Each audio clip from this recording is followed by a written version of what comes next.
As always, to my friends in Japan, Nihon no tomodachi, mina konnichiwa. There we go. Hey, good morning, Vladimir. Yes, good morning. Now wait, we have to have the head test, right? Yeah, Vladimir's head is bigger than everyone's. sorry, I'm muted. Right? If I'm, I was taking a shower. I just took one too. Are you guys all set, or what? Yeah, I can record this. I have my OBS up and running right now. I can hit record whenever. You Okay. see that it's actually being recorded. You know, I saw that too. Yeah, that's why I was Zoom asking, is Vladimir. recording it in like 4 or 5 files, depending on what you do during the meeting. So it's like gallery. Then if you have showing something, like we had these watch together parties for BAND-MAID, you know. Mhm. So it would record the screen also. So Oh, that's really nice. This might make my life so much easier because last time me and Paul jumped on a call, I didn't pause it at all. It was like a 2-hour long recording. The file size, it just kept killing my video editor. My video editor was like, nah. Are you kidding? Because we had the talk with old Mr. B, and it was, I think, 6 hours. It started actually with Wave, Champ. Well, I don't remember if Champ was there. Wave was definitely there because he was actually watching. It was like for third online Akuji watch together party, something like that. So he was actually, even for second, I think he was like brand new Maniac, like 1 week old or something. Oh, and wow. I was like, Wave, you must see it. So, and Yeah, all and of those guys doing whatever it is they're doing on YouTube, none of them have been BAND-MAID fans for more than 2 years, which baffles me. You know, they sit there and chat all the time. They're like, well, this happened and that happened. I'm like, guys, you weren't even here then. I don't. That's true. I mean, even me myself, I didn't discover them until end of 2019. Well, Ryan Muir is probably one of the most experienced. He's only been around for about 2 years. Okay. So I know Wave jumped on about 2 years ago as well. So. Yeah. So I'm like, and you guys, how long do you know about BAND-MAID? For me, it's been since about 2015, but I haven't been an active member of the community for that long, right? So I actually started to participate a lot in 2019, 2020 in the comment sections and things of that nature. Got to know Gary Holloway and some of the other folks that were in there, and basically just kind of bummed around with everybody and got to meet a lot of different reactors and stuff like that. So it's been kind of fun, but until then I never really participated in YouTube anything. So that was a bit of a new experience for me. So it was a wake-up call for you basically to to become a social man. Yeah, exactly. That's funny because I was thinking like I was never also involved. I was never a fan of anything really. Yeah. Like, I listened to, I could say that I loved certain bands, but it never came to my mind to like, there is a community for them. I would never care, to even communicate with this. Now you're answering some of our questions. No fair. I like your shirt, by the way. Yeah. I was just going to say that. You beat me to it. I don't think any of that was available. It's funny because at the back it has a huge logo. Oh man. Dude. So in my last clip for reaction video, I was versioning it backwards. Oh, that's so funny. Yeah, they have these t-shirts. They also have these white ones with this Japanese artist, who draws. Oh yeah, I saw them. And also at the front there is basically nothing, maybe like a small like BAND-MAID or something like really small, but at the back this wonderful picture of them, like amazing ones, So I was also wearing I do a lot of shopping on like different sites that like third-party sites, like secondhand clothing. There's so many like cool like BAND-MAID like shirts and stuff that are very old. Some of them are very, very expensive though, and then shipping costs, and you have to pay the person to like ship it over to you. It's so cool to see some of the old merch though. I saw a lot in Japan. Folder, Victor, Vladimir, that you sent me. There were some merchandise pictures at the very end of that, right? Where I guess you guys had gone into a store or something, and there was a bunch of merchandise that was laid out on a table. You've got a picture of you holding a bunch of shirts. It was in Nagoya, yeah. I almost pulled those for John just because I know that he's into a lot of the merchandise. I thought, nah, I'll leave him alone. I won't bother him yet. It was for me a way to support the band, because it's really. Also, it never came to my mind to buy any music from anyone before BAND-MAID. So I was like, well, I had this idea, but again, I had the one Japanese band which has disbanded in like 2010. They had like reunion concert in 2016. I think it was called Bleach. Oh, okay. Yeah, I've heard of them. You've heard them, because that really the band which I really like, and but I cannot talk anyone to listen to it because it's way too awkward. I would say it's like I tried to. John does a lot of weird reactions, so he's. I do. I just like music in general, and right now, I mean, J-rock is like my biggest passion. But I'm into the J-pop, the EDM, Vocaloid. I've been to a Vocaloid show here in LA. I started with Vocaloid, yeah. Okay, yeah. So you actually went to that live one where they had this hologram on stage? Yeah, I did that too in LA, Miku Expo. They had in LA a couple of years, done that. I mean, I've seen like even like K-pop bands. Like I saw Blackpink when they were here in LA. So I'm just a big lover of music. Now, what really started me actually down the J-rock, like I'm gonna say pigeonhole, because let's be real, right? It was BAND-MAID. It was BAND-MAID. I've heard of like Scandal from back in the day, and Asian Kung Fu Generation, all the like anime openings, right? That I didn't really have a concept of J-rock as like an actual, like there's an actual rock scene in Japan, and it's massive. And it was finally stumbling across BAND-MAID. It opened up so many things. I discovered like Polka Dot Stingray, which I personally love. I mean, you have things like Nemophila, like super bands, like basically forming, and it's just like. Ever since I like stumbled across BAND-MAID, though, it's like they've always been the #1 for me. I find some really cool bands. I like posting on YouTube bands that people never heard of either. I would love to do BAND-MAID every day, but I've heard. I had almost another everything. finding, actually. It was very funny.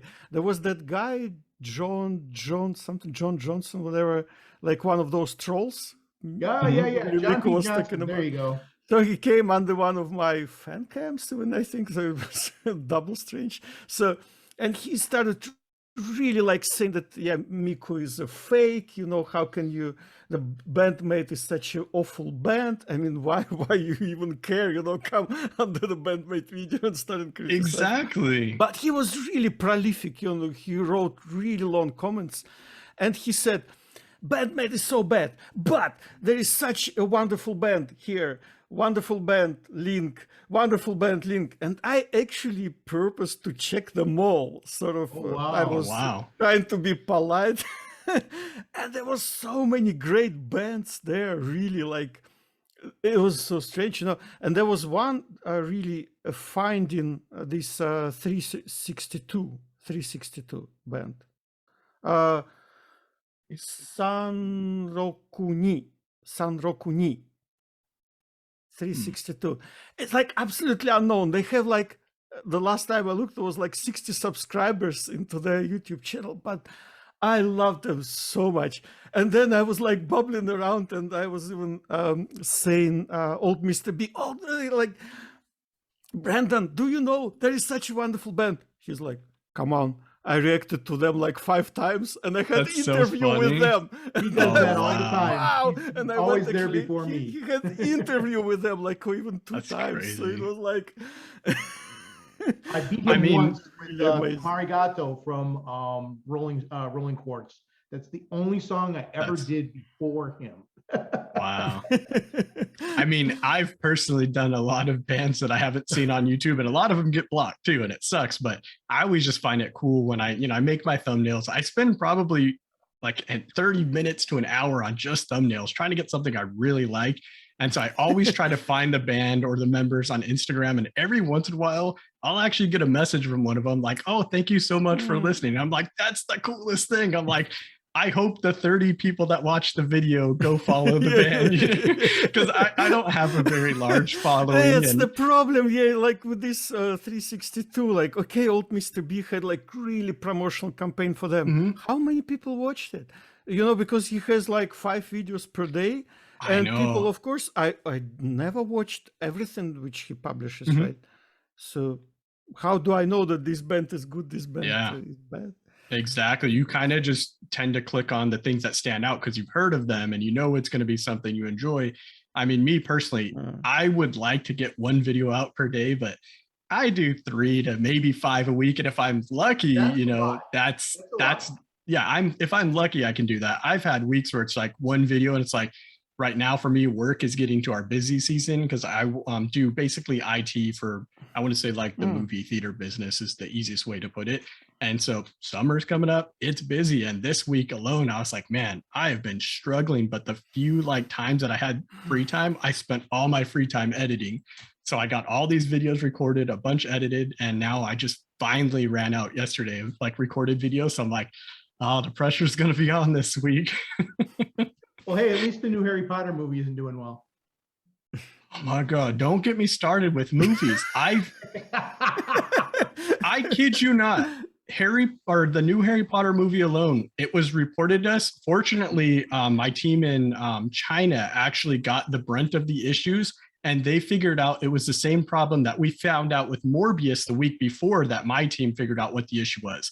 But they had over 200 reports of issues during movies. What was Just what that do you movie mean alone. issue Well, a lot of skipping and unloading of content. Basically, what the way the movie, I don't know how much of this I can give out, but the way the movies work, no, I right? mean just the type of technical problems. Yeah, it was skipping and the content like unloading. Was it for online? No, in movie theaters. In movie theaters? So the way that it works is they get encrypted content, right? And there's decryption keys that have to be sent. Well, there was some kind of issue with the decryption keys, and not every package file in the large file was getting decrypted. And bro, it was just a nightmare. You had a problem with your package, is what you're trying to say. Not me. My company we don't master the content and we don't send it out. We get angry calls from people saying, my stuff is broke and there's 200 people out there pissed. Paul, as soon as you start to protect something, encrypt something, you're in for trouble. That's always like that. Is like I have my corporate laptop sitting next to me. So it has this TPM module, whatever, all that stuff. Now something went wrong. I went there into the BIOS, and then I changed some things which I thought would make my work more comfortable, and I also changed the language to Russian. Now it asks me for a password, but the keyboard layout when I started is Russian. I guess it is because when I type, I see only the asterisks. I guess it must be Russian because I entered the correct password into the BIOS. And it says it's wrong. It's wrong. So I cannot do anything now. It's not bricked, really. I can press escape, but then my IT department cannot install any updates because it keeps reverting them. It says unauthorized changes made into the settings. Goodbye. I revert everything back. It's like, oh man, I know. Yeah, that's purpose. I mean, I'm working from home. Why do you want to protect this poor laptop so much? Exactly right. Oh man, yeah. If my laptop ever had a problem, I live close to my work. Fortunately, I don't have to go in, but they would be like, drive down right now and get a new laptop. And they're like, because even the last one I got, they mailed it to me. They're just like, yeah, we know your other laptop sucks. Here's this, since you're like full-time working remotely now. But yeah, it would be a madhouse if my computer, I'm like the lead analyst from like the afternoon to the evening. And some days I work till 5 a.m. if something's broken. If my laptop goes down, oh man, it's not good. Because if anything critical comes in, there's going to be nobody to look at it. So it's really bad. I always duplicate things. So this laptop I bought it personally. And then, yes, they mailed me that corporate one, but they mailed me from Germany to Russia. So I had to get it through customs. And wow, it would cost me like $500. So the cost of it is like maybe 1,000, no, actually more, like maybe $1,500, something like that. It's not very good one. A very slow one, i5, like really slow one. I would not be able to talk to you like this on that. Oh, right. Oh, it'd be all But then, choppy I and mean, yeah, I delayed. duplicate. I Yeah. mean, okay, if this one goes down, then I can use that one. If that one goes down, I can use this one. I have should do two that. internet providers because Oh, if one wow. internet provider goes down, I can switch to another one. So Dude, at duplicate our everything. work, if someone's internet goes down, we're like, sucks, man, my internet's out. I'll That's hop why we online have when it's two online. eyes, two eyes, True. because they critical. I mean, if my work was buying me another internet, sure, but at the same time, I should get another because I'm like, yeah, if mine goes down, I'm just like, I don't know what to do now. What do people do? I've pretty much grown up with the internet, right? You have mobile? Well, true, but don't tell work we have that, okay? I get paid whether that internet's working or not. Now, to be fair, sometimes there's issues with our VPN sometimes doesn't like the tethering the phone. So there is that. But yeah, I'm getting paid regardless. I mean, if they want to install another line at my house, cool. If not, I'm like, somebody can call me. I can talk to somebody. But if you want me to log in and do diagnostics on something, sorry. Not gonna happen. I can't be helped. Shogunai. That's like my favorite Japanese saying is shogunai, and it literally just means it can't be helped. Shogunai. My favorite thing. Shogunai. I'm just like, I learned shogunai. Japanese. Shogunai. I see that you're saying konnichiwa to everybody. Yes, I always say all my friends in Japan hello, which is Nihon no tomodachi mina konnichiwa. Sorry, I kind of said that My fast. Japanese friends, hello. I'm also learning Japanese. Yeah. I'm actually probably I'll be moving outside of Russia, so I'm now learning Dutch as well. Oh, wow! Dutch into it.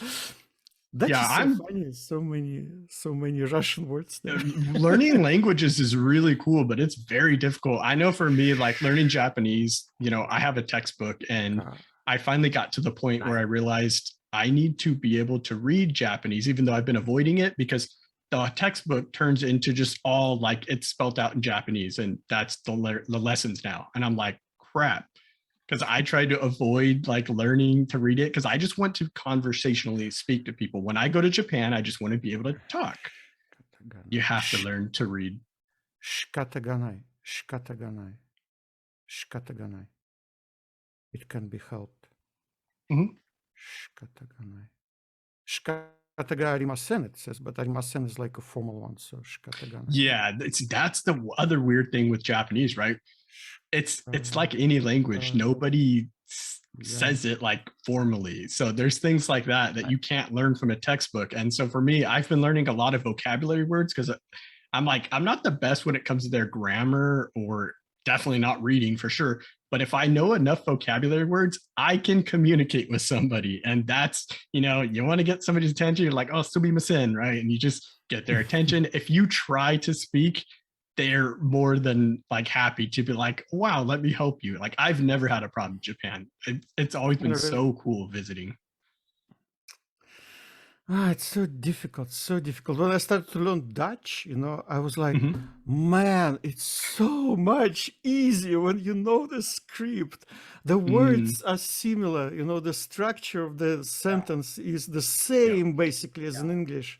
I just have to basically figure out like, there's a lot of different stuff as well, but I recognize like, oh, maybe that's coming from Latin, and that's like, right. But Japanese is like absolutely different. So, well, the cool thing is they do have a lot of things that sound similar that are like foreign words. Like for example, I like iced coffee, iced kohi, right? It's kohi is coffee. So there are words, and when you find those words, you're like, yeah, dude, sick. It's, and also what's funny? Chai is ocha, but chai is like also in this part of the world we have the name for it. Not tea, chai tea. I think it's the same word. As well. Yeah. So it's actually kind of funny because if you try to communicate with people, some words you can just kind of guess what they are and they'll know what you're talking about. It's cool. It was crazy when I was again in Nagoya, and I was just taking a walk on the street. By the way, today for you today, Wave played that. It was like guitar contest or something. There was a guy at the beginning, Anmitsu, amazing guitarist, and I saw him in Nagoya on the street. Oh wow! He's in that band called Gordon. That's a cool band. I actually did a video of them not too long ago. It's a band that I found, just Japanese street musicians. I looked those up a lot. But that girl in that band, she tried to talk to me, and she kept repeating Raibu, Raibu, Raibu, Raibu. I was like, what is she saying? And then I understand it's live. So live is Raibu. Yeah. Because they pronounce L as R. Yeah. So it's not live, it's Raibu. Yep. That's funny because like I watch a lot of anime and I know that because the anime loves live. I'm like, Raibu, Raibu, right? So, oh man. That's cool. That's really cool. See, next time I go, the last like times I've only been in like the immediate Tokyo kind of area. And the next time I go, I'm going for a month whenever travel's opened up, and I'm gonna see so much of that place. So are you going to BAND-MAID concerts in when? Yes. August? So yeah, October. So LA, I'm gonna drive up to because I live on the outskirts of LA. So no, I mean in Japan. Oh, if they're playing, 100%. If they're playing, 100%. I mean they are. I mean that's what I'm asking. Well, they just opened up. It's not ticket sales. It's some kind of a raffle or a lottery. Ticket. So, I just don't know when travel is going to be opened up, like fully for tourism there. As soon as it is, I go. My wife says travel is open for Korea. So, and that's what she's been monitoring, right? So she can go see her. The other thing is you need to see what they're doing with COVID. It's open for the Japanese. Mm-hmm. It's already happening. It's happening recently, pretty quickly. Yeah, that's the thing though. Right now is like if you can't even go to Japan, they still have the mandatory like quarantine time. Mm-hmm. So I might just do that anyways when it's opened up because I can just work out there for a week while I'm quarantined and it wouldn't be a big deal. So I'm not wasting my time out there. So I might do something like that. They say it's open from 6 p.m. local time to 20th midnight local time. So it's already open. You can actually buy the tickets. It's raffle. Yeah, they say it's raffle for that Lawson. But you can go. Oh damn! I was so sorry that I didn't participate in that in 2019 when they had this raffle, and then in January I had to rush and really try to buy this ticket through this proxy service. And I got really like the last ones, and I was in the toilet as a result of it. It was a nightmare. So I was like, yeah, but this time some relocating, and I'll be a poor European guy, not a rich Russian guy. All right, so technically, are we straightened out? Are we ready to get started? Have we already started? Did I miss something? Did it go over my head? We were just recording. Yeah, I've been recording this. John doesn't have his hat on, so John will have difficult time cutting pieces out of it. Yeah, right. I mean, I'm recording just in case myself. I already just stopped it right there. But yeah, I don't know, man. This is just, I don't know if I'm putting my hat on. It's a really cozy stream, you know. It's evening here. It's really fun. It's a really cool thing to hang out with everyone. It's so interesting, that people who listen to BAND-MAID actually are very nice people. Yeah. So I really enjoy talking to all the maniacs, you know. I mean, to be fair, I probably would have not ever talked to anybody. Not that I don't want to, I want to, but I was just kind of in my own little corner doing my thing. And then, Paul just kind of happened to reach out to me one day and I was like, oh, cool. And I was like, oh, you're the guy that Wave Potter was talking about on that one video. Okay, that makes sense. And then it just kind of all happened from there. And then once I started looking at some of the photo collages, because a lot of those songs were the only songs that I've never heard of from BAND-MAID. The first, I think, 3 videos I did on YouTube happened to be the songs that just came out when Sense came out. And those were brand new songs. So I'm like, okay, of course I haven't heard these. So I guess I'll do these videos because I want to do YouTube. Then I started basically rediscovering BAND-MAID again. You don't listen to the whole BAND-MAID discography. No, I like didn't. a reactor. You want to react first time, right? Well, Yeah, they just like happened to come out 15 around songs. that time, and I was starting YouTube because I wanted to make a video for my birthday. I just had a fun idea. I'm like, why not? And those songs just came out, and I was like, you know what? Let me just try this thing out. Why not? I've been talking about making my YouTube channel for how many years, and I had my name saved. And so I finally just did it with those songs. And up to that point, I've heard everything basically they've posted officially. I just hadn't heard a lot of the earlier stuff without music videos, things like that. And I've kind of seen some stuff like the fan cams. Like obviously I've seen the stuff that you've done, right? But a lot of the this is like one of the things that I was going to ask about. So a lot of the cam qualities sounds like garbage. Why do yours sound so good? How do you capture such good audio? Just buy a good phone. What phone is that? His don't sound good. I've got a video lined up for you to start in a little while, and we'll talk about that. Actually, Vladimir made me really laugh when we talked about this particular recording, so I'll have him translate. Okay. But, that's the one thing, because yeah, I'm gonna see BAND-MAID, you know, and I'm like, I want to capture that good audio. How can I do this? Because anytime I try audio, it sounds like garbage. Last time it was very funny in Bochum. They were not checking really at the entrance. To me, it looked like it's a village, you know. When I told it to my German boss, he was like, a village? It's a 700,000 strong city. But it was really at the outskirts. And actually, Yoki noticed that Psyche has a runny nose. So she's like, if you look carefully at the video, she's really, really wiping her nose. But that's because of the hay fever. Yeah. So they're all really allergic to all that stuff, you know. I'm allergic to everything myself. Forest, yeah. So in Hamburg, it was in the middle of the city, in the middle of this concrete jungle. So there was no pollen. Right. And they were absolutely fine. She didn't have runny nose. But okay, in Bochum, nobody checked it really at the entrance. And what he calls himself, Philip, Doc Loca. You probably he was the guy who presented the pics to Miko in Bochum. So he sent it in the Maiko bag. Yeah. BAND-MAID had released deluxe edition of BAND-MAID in this silk bag, like really like a very nice one.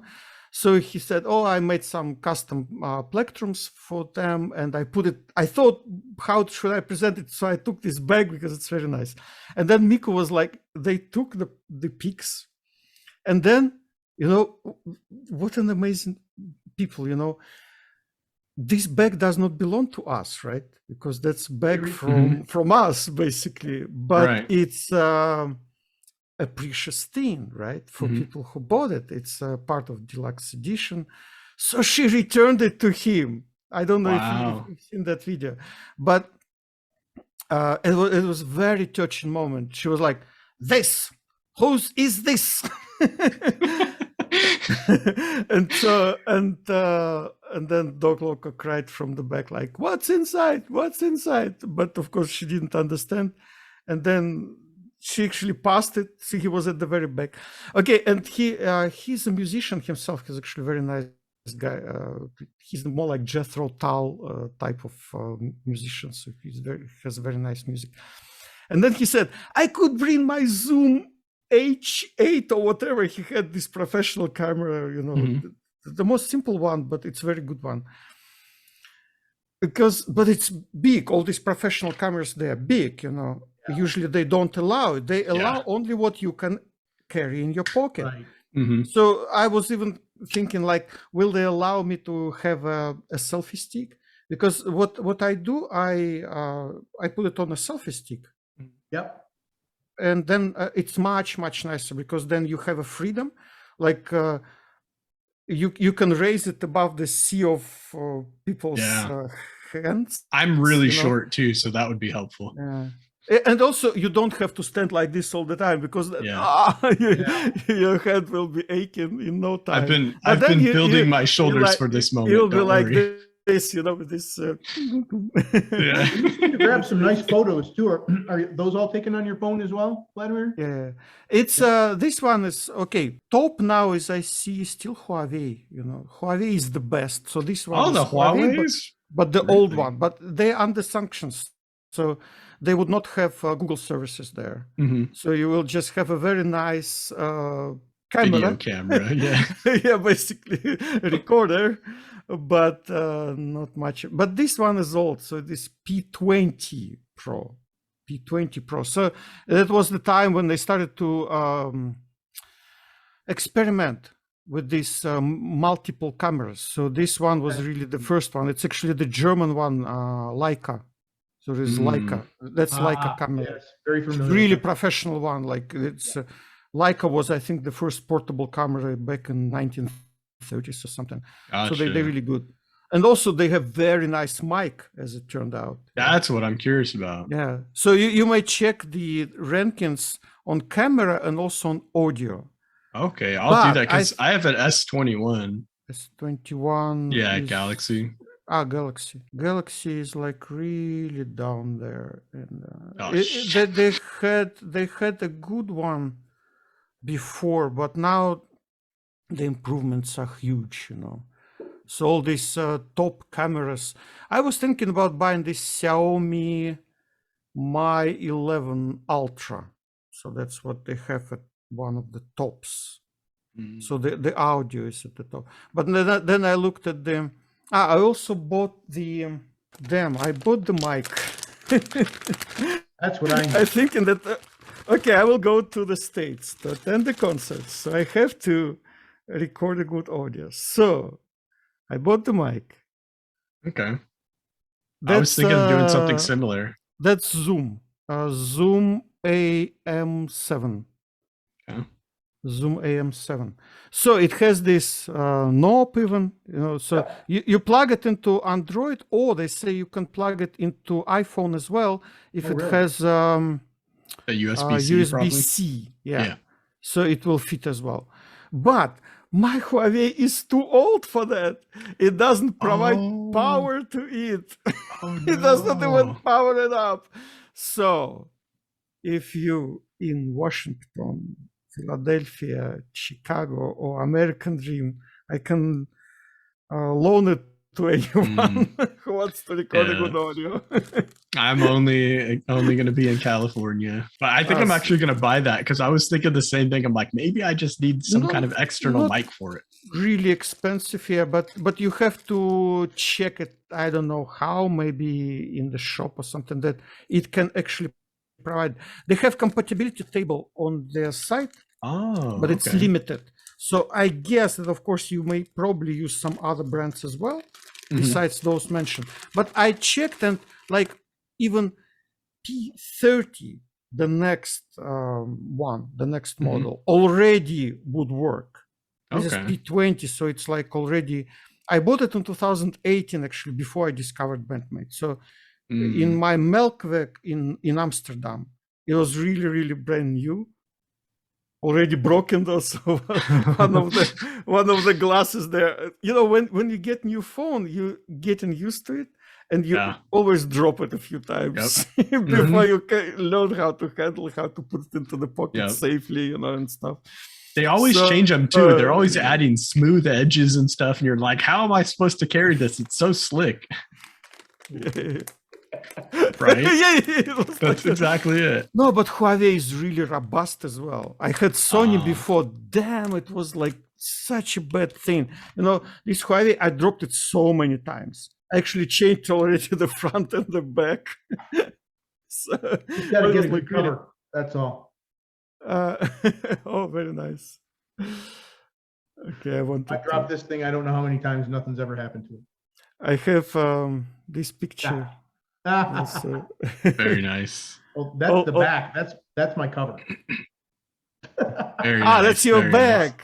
Nice. Oh, that's Konami's birthday. That's really cool.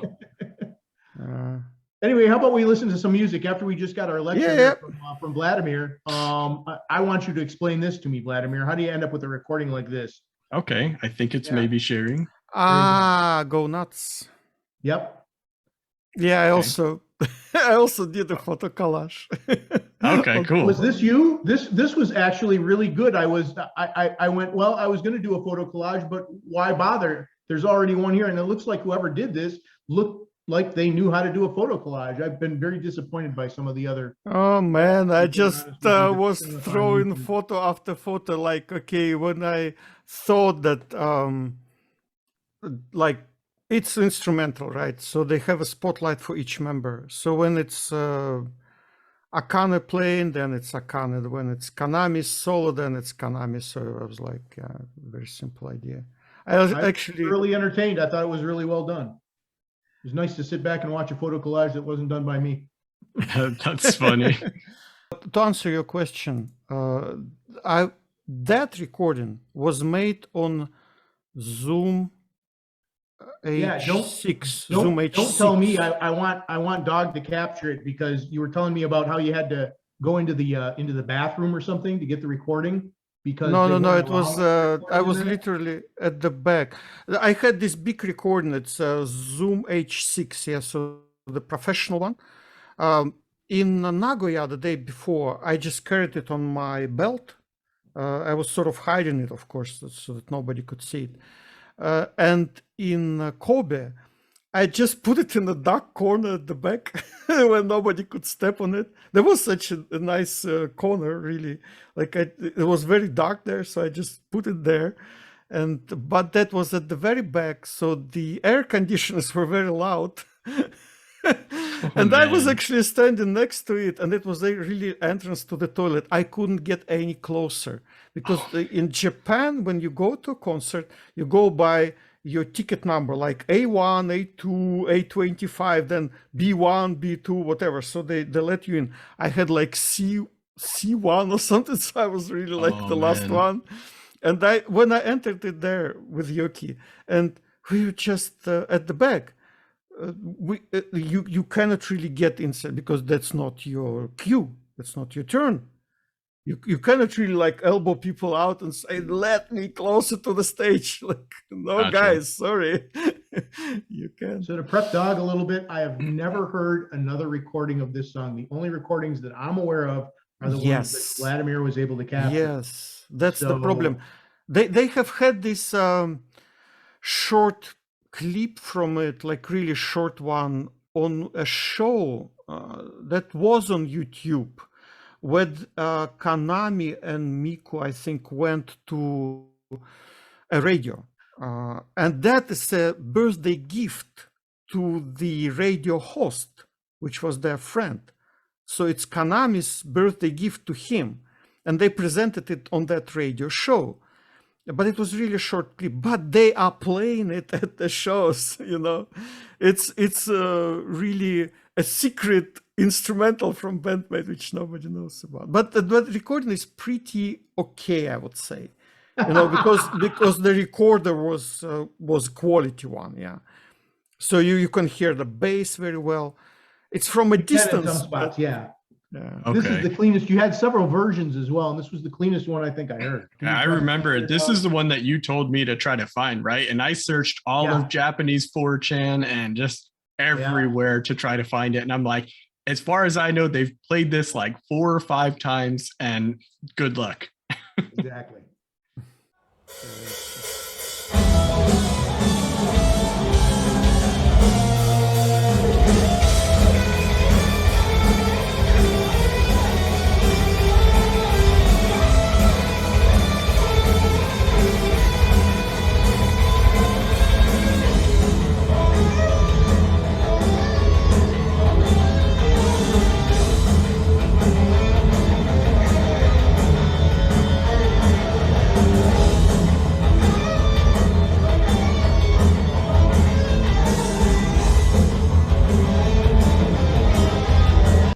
Okay, that's a really, really cool photo, actually. That is cool. It's one of the newer ones, you know, when I kind of started to use really a professional sampling piece from Roland, as you can see.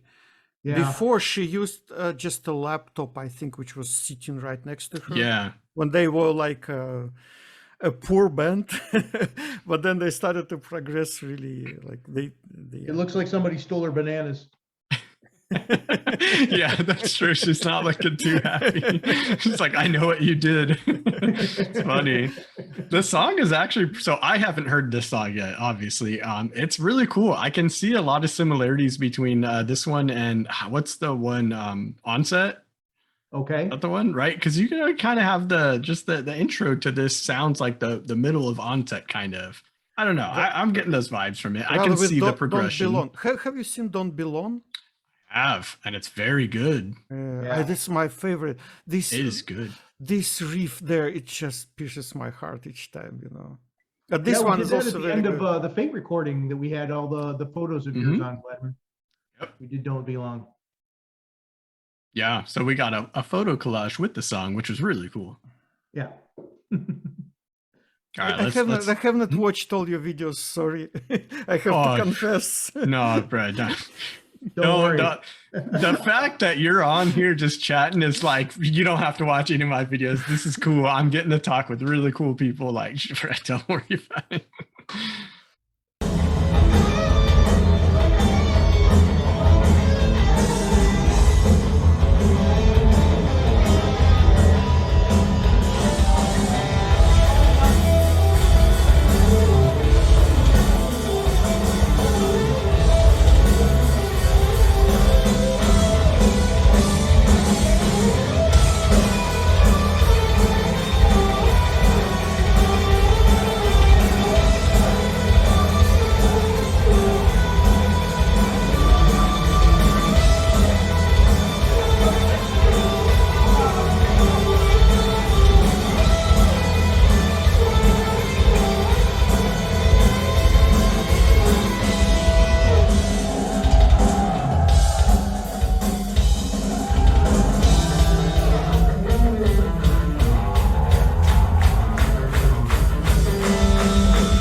There is no good place to pause this song.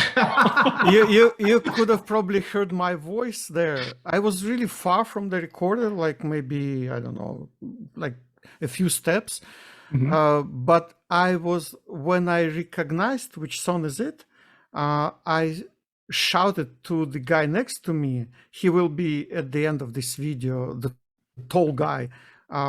He was in Hamburg as well, and his tiny wife, who was in front of me in Hamburg and to whom Konami gave a pick at the end. So she became famous because of that. And but this guy is like really, he's tall as me. And I was shouting to him, "Let's go nuts!" Then I was jumping so much that I kicked the there was this sign, toilet sign above my head, so I kicked it out and it fell on his head. And I was like, "Oh, sorry, I'm so sorry." She's like, I'm fine." Oh man, that's so funny. See, that's cool. That's like, not only did you get a recording of just a super rare song, but you got a cool story to go along with it aside from I got the recording, you know? That's cool. All right. I don't even know how far of this to rewind. I'm just gonna pick a spot. Let it play out. It's not a long recording. All right. Yeah, it's a short song. Yeah. All right, I'm just gonna back it up a little bit because there was a lot going on there.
There you go. Yeah, here we are. Wow. So that's on the right is Yoki from Bremen, and these two, the husband and wife on the left, from I think from Estonia they are. So wow. and then two Japanese friends. I forgot who these Japanese guys are. They're really famous ones also. Like Really? you really see them all the times, but I forgot their nicknames. Well, Yoki, I remember from the Zoom call we had last spring. So he was on that, you and I, and he kind of ended up at the very end being the last hangers on. So he's a good guy. That's really cool. I actually asked this guy in the red at the back who's looking away. He's BAND-MAID Blue or something. Also very famous guy, but he doesn't speak English. But you see him on Twitter a lot, so he comments almost on under every tweet from BAND-MAID. So all these legends, you know. Yeah, so, right. That's great. But these two guys in the photo, they speak perfect English, and such nice guys. This one with the beard was like so sweet, you know. That's really cool. I pulled a couple of famous Vladimir videos out for you as well. Their dog. Okay. The first one, try Moratorium. The reason that I picked this out for you is because I think you'll agree that Konami is definitely channeling her inner Santana. Oh, I am a big Santana fan. That one from Hamburg. This is a very famous video. Two things. First of all, it contains the infamous Konami symbol, ninja symbol kick. Yep. So basically, there's a couple of ways you can tell you're listening to BAND-MAID live. You get the vocal fries from Saiki, but at the same time, Konami will kick Connie's drum kit. So. All right, yeah, I believe this is the one I'm familiar with. Paris. And that's you may be. Paris. I don't know if you've seen it or not, but keep your eye on Saiki over in the corner as well, because she cracks me up as this is going on.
So I just want to say that every time I pick up a guitar, I just think to myself, why doesn't mine sound like that? You know,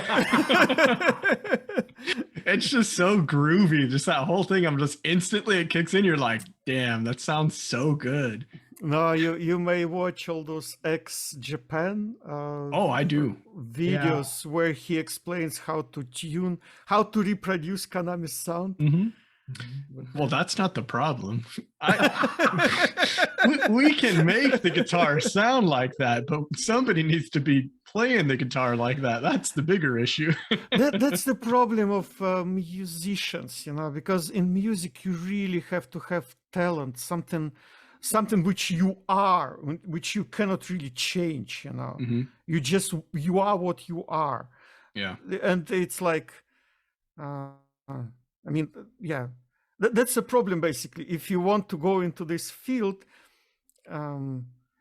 it's like in many other fields, you can just can channel what you are into something nice, right? you will be just different, right? Mm-hmm. But in music, I think it's like, but there's so much different music at the same time. So you just express yourself what you are, but Yeah, it's about feeling. People will love it. You know, there will be a certain segment of humanity which will love exactly you. You know, True. so it's like we always argue with Alan from Dichotic about that, because he's like he's really different in approach. He's my guitar teacher. Really? That's Yeah. that's great. But he likes music, like he likes what like if he in one of the recent streams when they analyzed Akana's drumming, I think. So he said there are 80% of good American bands are instrumental. That was a very funny statement from him. I said, like really 80% of American bands are instrumental. He said, no, 80% of good American bands are instrumental. So it was like, true. Okay. And then he played this Periphery, you know, sounds like a nice band, but I would, okay, they remind me like sort of King Crimson stuff, but it's like, yeah, it's like, what was this? Dragon Force, yeah. Okay, right. One of those types of bands. Like they're so professional, they're so nice, but for me, like, oh come on, that's not really music. You just it's a show of skills, basically. Yeah. Basically, it's so difficult virtuoso, right? A lot of virtuoso music is difficult to listen to. Yeah. Music for musicians, as somebody called exactly. it. That's a good way. Music for musicians. Yeah. But Alan is a musician, so for him it's like really fascinating, all that stuff. He's cool to talk to because he's very passionate about music. So it's really, if you talk to him just normal about everyday things, then you start talking about music. I had an interview with him, you know, that we also had a talk. Yeah, he's cool. If you've seen it or not. I don't think I've seen that one. I've seen so many of his videos, but like, yeah, some stuff like live streams, I miss them all the time because they're always happening when I'm working. So I'm always just like, yeah, I'll try to get to that one. Yeah. Some of that stuff comes up and it's like 2 hours long and you're like, yeah. True. No, I can understand who can watch my videos. They always like 40 minutes long or over 1 hour or something like, damn, who on earth could watch that video, you know, with guys just sitting there musing over like for 1 hour talking about 3 minutes song going over the lyrics. You know, it's cool. I like watching a lot of the longer videos. Like they're cool. It's nice to have something like, you know, when you're just kind of, you need some background noise, but you kind of want to pay attention to something as well. So it's really cool just to listen. And there's some fascinating people out there. It's really cool. Just at least for me, I like learning about people and listening about people's like experiences and stuff. So that's why I kind of like this kind of stuff. Well, Dog pauses pretty often, so most of the 3-minute songs on his channel are 20 minutes long. That's true. A lot of people do not like my videos. And I'm like, I mean, I'm not here just to listen. No, yeah, that's what people watch reactions for. I feel like if I had more constructive things to say, maybe it would work. But dude, I don't know what I'm talking about. I know what I like. I'm like, that sounds really cool. And I'm like, you know. Actually, I should say that you improved a lot over thank you. Yeah. Because it's I remember learning curve. I discovered your channel pretty early, I think, just when you started. But I didn't watch much, to be honest, because you were just you were shy. It is a very big learning curve. Like, even though you're just like in your room by yourself, you're just talking, to be able to get more comfortable. I think that's why a lot of my videos have gotten longer. Maybe I'm getting too comfortable. I don't know, but I thank you. That's so nice. I'm like, I'm so glad someone thinks there's improvement. Pleasure to watch, really, I should say. I also, you know, when I watch my first like 3 or 4 reactions, they're also so awkward. I also figured out that, you know, they are, yeah, like you learn, you figure out. So I figured out that in order for video to be entertaining, you have to really speak fast, first of all. Don't be like, I speak very fast. Like, because people will be like, what is I'm bored. Yeah. I've learned to like chop stuff up as well. And I've switched out so many different pieces of equipment as well. I've went through several microphones, several cameras. So I finally got something that I'm like, okay, everything's working. And then I think one time I had like an update that happened and it destroyed everything. All my videos recorded that week were just, I couldn't use them. I was like, oh God, this is terrible. So Hey, send a me one lot of of your it comes crappy down. microphones. That'd save me some money. I actually can. I have an old one, but yeah, I've went through so much stuff, and it is a learning curve, and it is about getting comfortable. It's the weirdest thing, and it's something that you can't really like explain to somebody fully. It's something you have to do. And even still now, I'm like, I don't know. I kind of feel awkward, but like it's just a little bit easier. I don't think about it now. So I've that's been cool. fortunate enough to never have been on alone, right? I'm always on with somebody. Mr. B, Shreddawg, I mean, I'm always on with somebody. So from my perspective, that helps me a great deal. And Shreddawg is a great editor. I He mean, saved me from several vocal missteps. So oh no, I don't know about that, dude. You're a cool person to talk to. Vladimir is a fantastic person to talk to. I mean, at the end of the day, I feel like I'm the person like winning from all this because I'm like, I get to just sit back and talk to such cool people, and they're saying such nice things. I'm like, oh my God, I'm blushing over here. pretty funny. Hey, let Konami finish up her solo. Tell me the truth about myself. You know? We will. Oh, We you're will. such a nice person. All right, let's get back into this. I'm looking actually that Psyche is pointing to Akane. Like, Yeah. but I didn't realize it at the time. You can actually see the camera moving. I will explain a little bit about the setup, you know, because people like wonder. This is Paris, and the sound from there was awful, like absolutely awful most of the time. But in this, like, there was a huge loudspeaker, so I stand there. Oh yeah. And my selfie stick, which also has a tripod, so it was standing right there. Therefore, the picture is the best of all the European recordings on here because the camera was not shaking, and also it was a bit away from Akane's kick drum waves. Because in Hamburg it was shaking like hell because I was really very close, and you see that each time she kicks the drum, it's like, so it's like that. So and here I was at the side, but you can see at this video that there is a loudspeaker also above my head, like the camera is moving, and you see it when I point at Misa. At one moment, you can see. So I was actually trying to move it on a stick around. And at a certain point, the phone was in front of the speaker. And that's the moment when you see sound drastically improving. Right. You know, all the other time, it's just the bass, you know, just, yeah, that's what the whole Paris is, bass and drums. You can hear, because I'm on the Misa's side, so I can hear what's coming from her orange.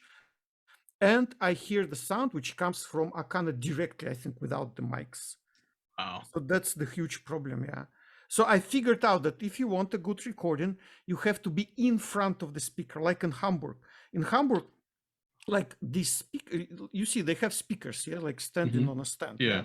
So if your phone like really in front of it, then you'll have perfect recording. In Bochum, I was in the middle of the hall. So it was a lot of bouncing sounds, a lot of reverb from the ceiling, you know, from the walls. Right. It was like a little bit awkward. So for ears, it was fine. But because, you know, you're in that stereo zone, yeah? So the stereo zone is in front and a little bit in the middle, it's a little bit going to the back. So it has like this shape, you know, the stereo zone. And yeah, but for recording purposes, if you mind, you with your phone in front of a speaker. Yeah, good so tip. Like in Melkweg, there were speakers like this overhanging, you know, where they have these long chains of speakers hanging on the side. So I think I was there. I was also on the Misa side, but it was not overloaded with bass. You can hear Misa very well, and also Miku. So Oh, nice. Kanami is on the other side. So Kanami is like how she likes it. So she's in the right ear, very Right. quiet. That's what Kanami likes. Yeah, that's what Funny. everybody complains about. But True, that's true. funny that that's how she likes the mixing to be done.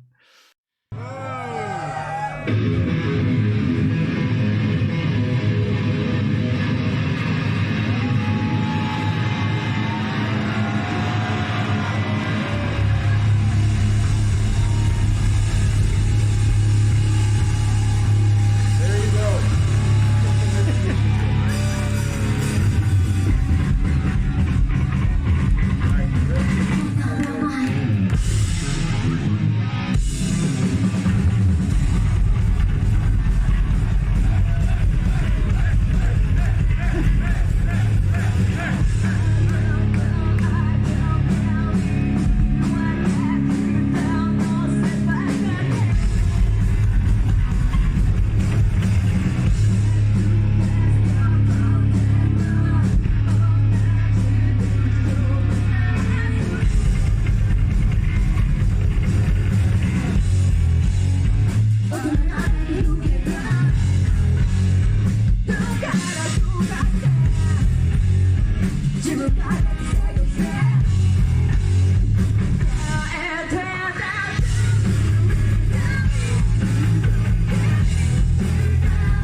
So I just want to stop it and say, yeah, the video is so good. Like, it's like you're on stage. It is insane.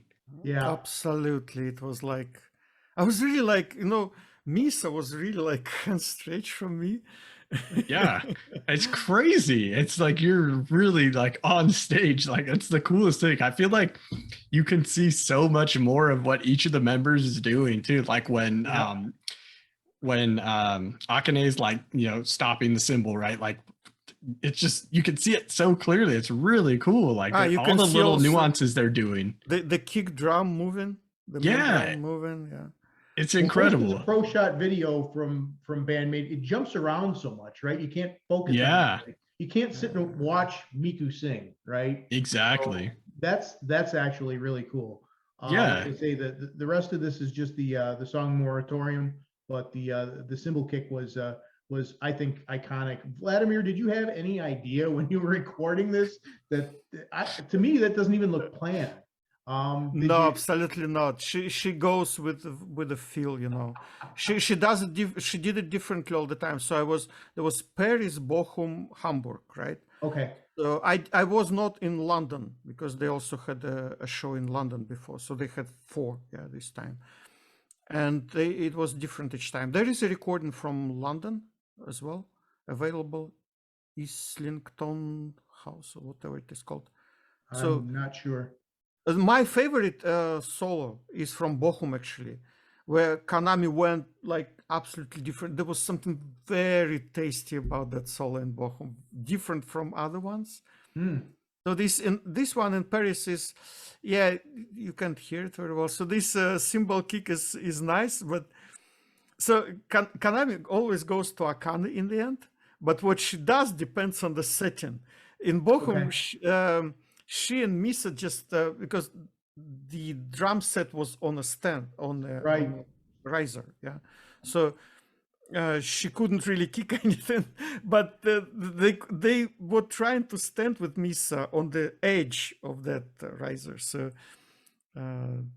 they talked about or something.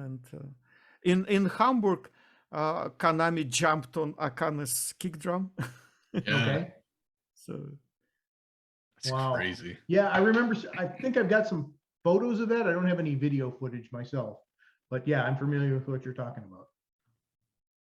So Really cool. But that was really like this downward kick, you know. So Yeah. she even did not did it like this. She's like in Taekwondo, you know. Yeah. What is it? The axe kick, right, or whatever? Yeah.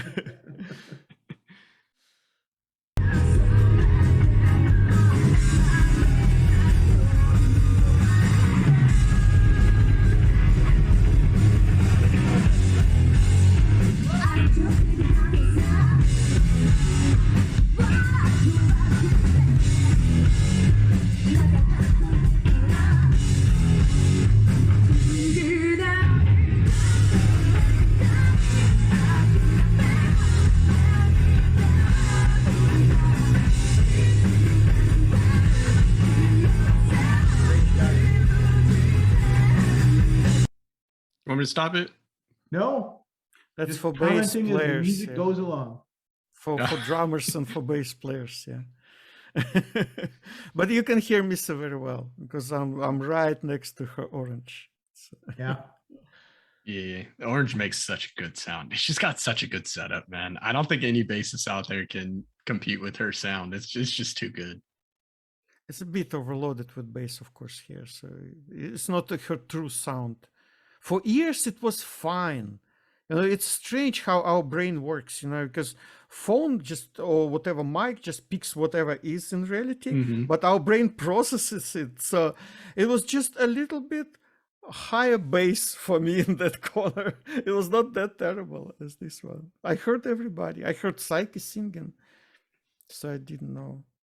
Yeah. By the way, this Zoom IM7 has a monitoring port, so I was like, I could monitor what I was recording. Oh, wow. Cool.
Dude, that is just such a cool recording. Misa was doing this. I know, it's so good. Oh my god. I didn't Such a notice good- actually that before. I'm just I didn't watching. notice it either. Yeah, it's so good. Look at Akano. She's so joyous. He's off in her Yeah, own this- little world there. Dude, this is seriously, it has to be like one of the greatest, at least fan cams of all time. Like, Yeah. there's so much, the performance is so good too. I Well, think if you would have somebody. seen all the video I had to go through and all the folders that that Vladimir gave me. Oh, true. You'd laugh. You'd think I was nuts, but I wanted to find this and the one other one that I've highlighted for you here. We'll play in a little while. Some sound engineer should just fix the sound for Paris. Yeah. Just I believe it's possible. Just remove the extra bass, you know, to somehow increase the voice and Konami, and it would be nice. Yeah, I for think sure. It can be fixed. Yeah.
That is so cool.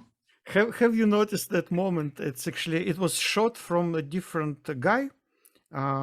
Here also on this side, he was photographing, actually shooting Akane, and Akane did this for him. Oh, that's what that was? And then Misa looked at it, and and she stood in the way, so she moved in front of that guy, so she obscures Akane, sort of with her guitar. That's so funny. Oh my God. Funny moment, yeah. That had to be a great concert to be at. Dude, I know, just seeing this, I'm like, can it just be October so I can find where to go?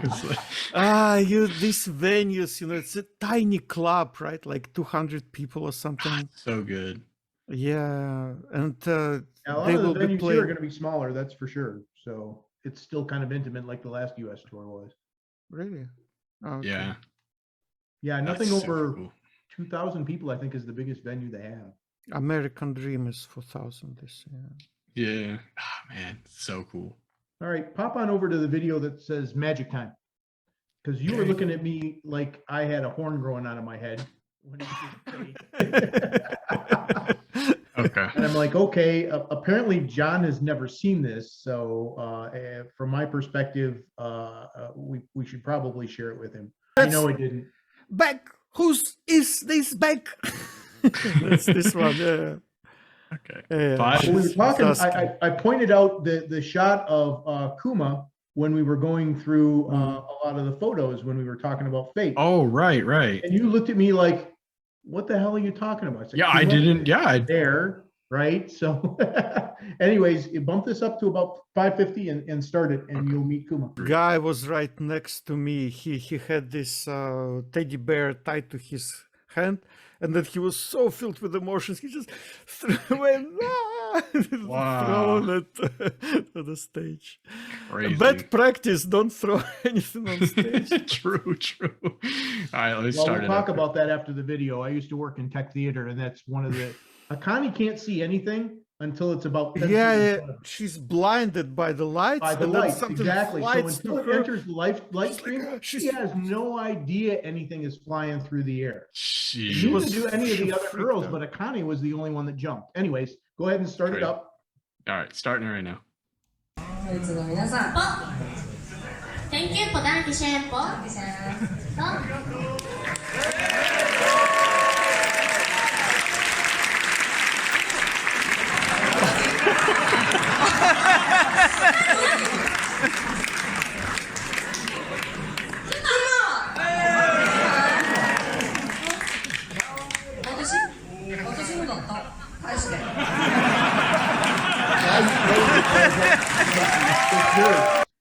The guy who threw it indicated to Saiki that it was hers.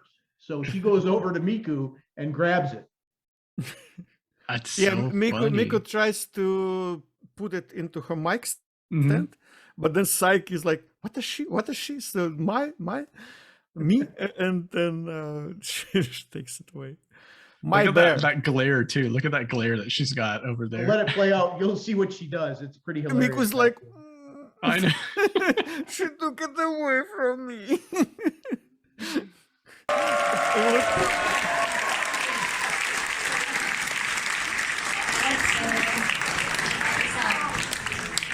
My bear. Yes. Yes, she's bear. Her English is also very funny, yes. Not her bear, but she's bear. That's how Kuma ended up at the bottom of the mic stand. Like yeah. See, it all makes sense now. That's really cool. That's a pretty cool video too. I mean, such rare videos, man. What can I say? Yeah, pop up the picture of Misa's pedal board from Kobe. I stole this from Vladimir's last folder that he sent. There were a few official photos from Kobe from the concert I've been at. They Really? published it. They published it out after the Akuchi. Yeah. You have to tell me. So about this one. that's what I took it from. Yeah, from their Twitter account or Instagram or something. Yeah. It might have been. I don't know. Somebody is wearing Doc Martens. Whoever took the picture was. Anyways, everybody always focuses on Konami's pedal board. I've got a number of shots of Miku's pedal board as well. I'd never seen one of Misa's pedal board. Oh, really? They yeah, there was one. We Misa photographed it herself. Yeah, she was in shoes there. Yeah. So Yeah. she photographed it. Somebody's wearing Dr. Martens. All right, can you see that? There you go. Oh, sick. Yeah, that's Misa's shoes. Yeah. So if you look, I mean, she really doesn't have a lot of pedals, right? That's not a lot of equipment for a bass player. So in terms of effects, I love the icon on the box in the center top. She's got her Misa icon there. And then she's got some extra Misa picks over there on the right side. Yeah. Misa. Oh, I didn't notice. I didn't see it at first. I was like, "What are you talking about?" Pick. What do you mean? Both you guys need to learn to keep up. And then the shoes at the bottom are Doc Martens, which and Misa's the only one I know who wears them. I've seen one shot of Konami in a pair of Docs, and that was it. But it's not a Saiki thing. It's not an Akani thing, and it's certainly not a Miku thing. So I don't know if she actually took the shot herself, or someone wearing a pair of Docs took a shot. Oh, obviously she herself, because she's basically doing it like that. Yeah. Well, she's got her drink there on the left, so I assumed the same as well, but didn't know because, like I say, I grabbed it out of your folder, Vladimir. So he snuck up on stage. Yeah, who knows? I mean, some of these shots that that Vladimir's got of the sheet music and the song lists and stuff like that. I mean, that doesn't come along every day. So true. I'm sure you got to be relatively close to the stage. By the video, we can tell definitely very close to the stage, basically on top of the stage. Vladimir, were you at Bochum in 2017? No. I discovered BAND-MAID like October 2018, like 1 month before Melkweg. So. Okay. There was a video I got for John here. It says "Song for Dog." You got that? Okay. Video I can do. I figured this part out. Hey, there you go. So you were asking about this. You asked if there was ever any live recordings of it. I've only seen one that's decent. I thought it was originally done in Taiwan, and I asked the guy I saw the video from for a copy of it. It was the center of a long show that they played on Discord for us. It was pretty cool. I thought it was recorded at Jack's in Taiwan, but it wasn't. It was actually recorded in Bochum. And the way that I found that out is I've never seen this song live posted anywhere. I saw one copy on YouTube, and it was crappy. The audio was just shite. So from that point of view, this was the best copy that I had. I reached out to a friend of mine on Discord. He posted it for me. I grabbed it. 2 days ago, it shows up on YouTube. And it's the only song that they grabbed from that show, coincidentally. So I don't know what happened, but this particular recording was for you, Doug. There was a very nice recording in Bochum 2017 from the balcony, I think. When I was there in 2019, the balcony was closed, I think. But some people went upstairs a little bit. Yep, but that one in 17 was actually from those stairs at the top. Yeah, so I recognized them, and yeah, you can see it probably. Yeah. Yep. Okay, if I can maximize it if you like.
え警告は君の人生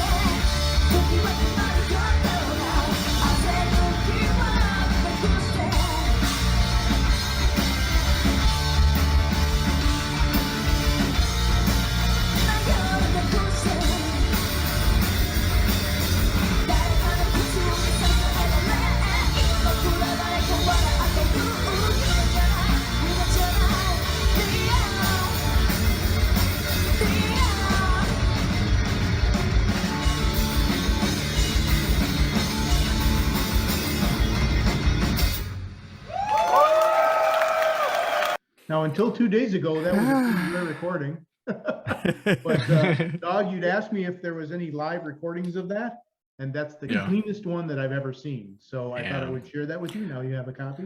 I think I've seen it before, yeah, but then now I try to download everything which I see on YouTube, which is really good of that sort of stuff. But back then I didn't do, and then it was removed probably or something. So it was a long time ago, and they stopped playing it in 2017. Which is part of the reason that any recordings of that particular song are difficult to find. That's an amazing one. Unfair Game, yeah? If I remember correctly. So good.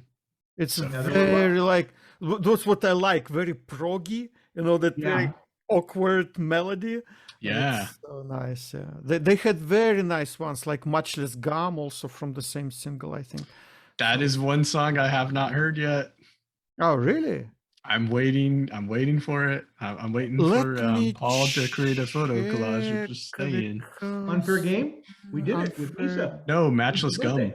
Matchless Gum. Oh, yeah, I haven't done that yet. And that's what I'm waiting for. I actually have only one more photo collage from a song that you created that I haven't done yet. Studio Coast Live. Shinkiba Studio Coast Live. They have Much Less Gum there. Ooh. Oh, okay. I remember actually they played it later somewhere, because I remember I watched this Shinkiba Studio Coast at a certain point, back in 2019, I think, and I was so much impressed with it. It's really good song for live performances, like really, really good. It's so groovy, you know. And then I commented somewhere on Twitter under their post like, girls, if you want, you should include this song into your future performances. And then I think they played it.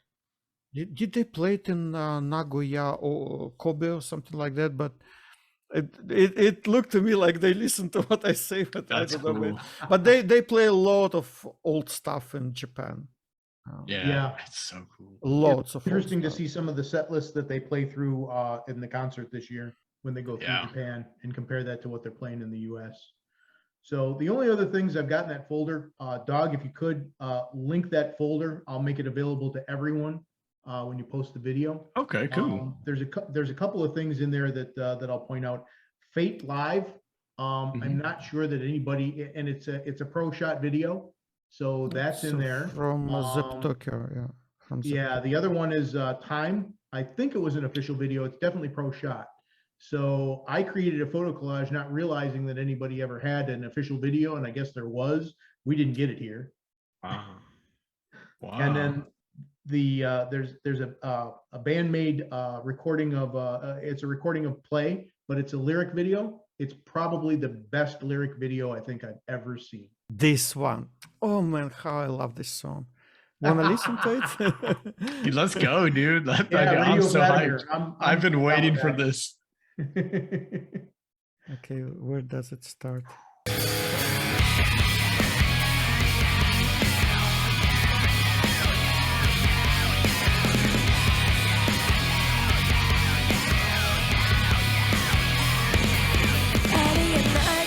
衝撃が体を駆け巡って私の第六感に触れたら夢見心地のようだ、一瞬断ち切った光がりついてしまった君の姿誰のせいだ持ってるのね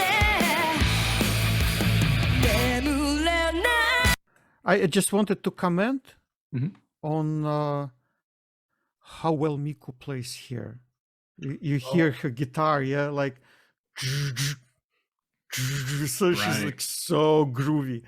The sound of her Zimitis is amazing, you know. Yeah. You know that on Unseen World, actually, Kanami borrowed her Zimitis to play her Yeah. parts. Yeah, so Mhm. she, in order to save time, she didn't teach Miku how to play those parts. She played them Right. herself, but she Yeah. played them on Zimitis. ありえないほどの衝撃が体を駆け巡って私の第六感に触れたら夢見心地のようだ、一瞬勝ちけた光がりついてしまった君の姿誰のせいだ持ってるのね眠れない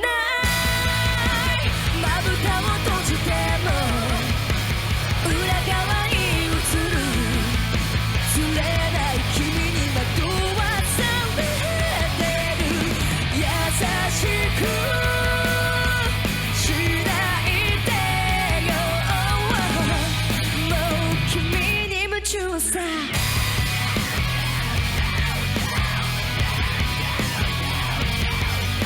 あれって思った瞬間君の目を見れなかった気がして急に不安にもなって知らない間に振り回されてるかもしれない Love me, love me, baby Love me, baby 誰のせいだと思ってるのねえ眠れない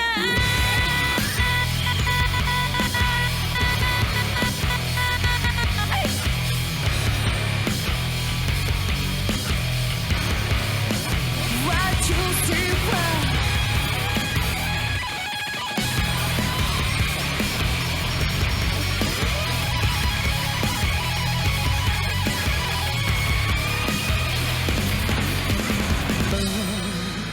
君に夢中さ何もかも色をまとっても君に夢中さ、yeah 眠れないまぶたを閉じたら裏側に映るやっぱり君は釣れない感情を抜け出せない誰のせいよもう君に夢中さ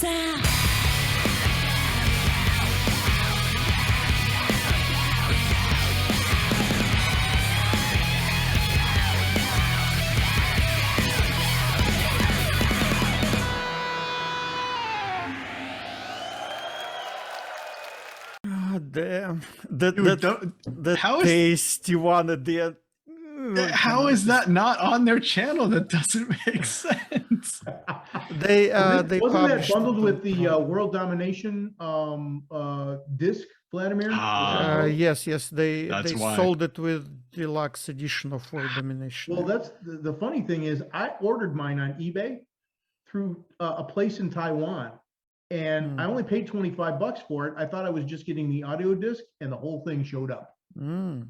Yeah, so I That got the black studio- one with the Yep. opening like this. Yep, Wow. because they have a different distributor there. It was WM Wonder Music or something like that that actually published it as opposed to the publisher that actually did it in Japan. So when I got it, I opened the thing up. I'm like, wow, there's a DVD in here as well. That's crazy. Yeah, it There was is very this cool. big poster, yeah, with the. Yep. All of that stuff was Wow. included. It was amazing. I'm like, where That's did all crazy. Well, only for $25. Yeah, it's amazing. Man. I think they sell these deluxe editions for like $100 or something. Yeah, they're about 100. Very Well, cheap. when I was looking, they were 125, somewhere between 125 and $150 for the deluxe edition. Crazy. Man. I just got lucky. What a song though.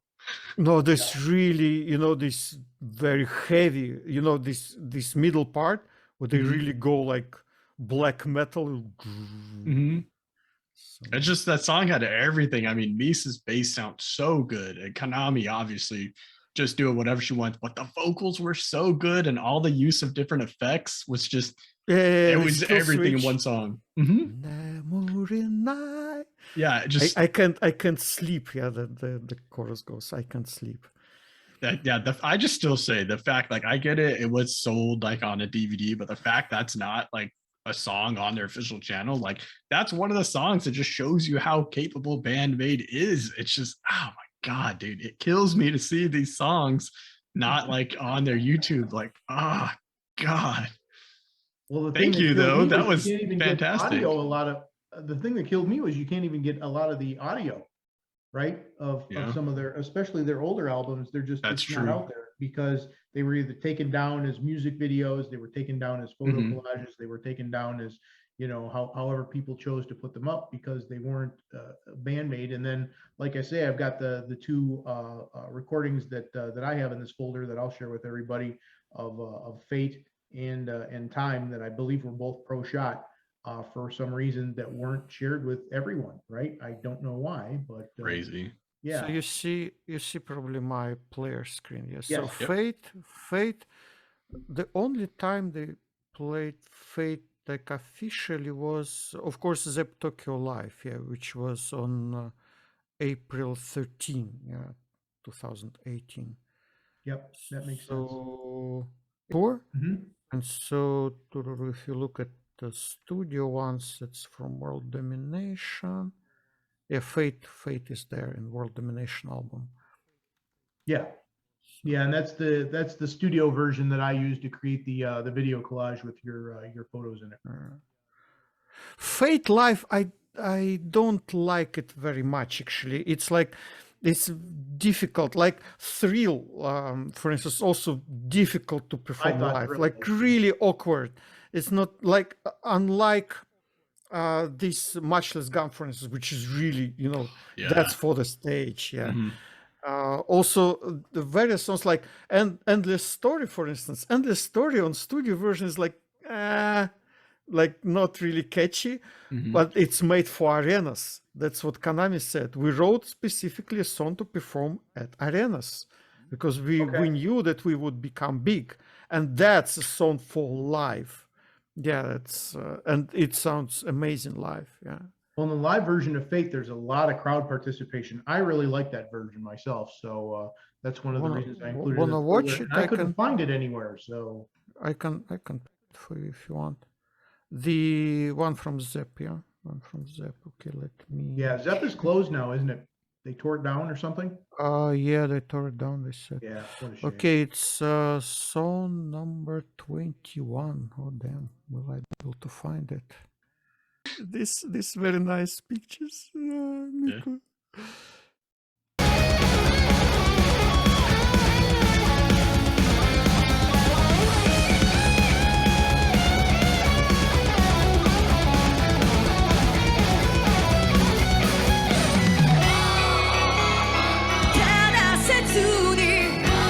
That's Clan, yeah. So Yep. sorry, it's the previous one, but No, let's you're not going to continue. stop in a solo though. Come on. No. Shut up, Konami speaking.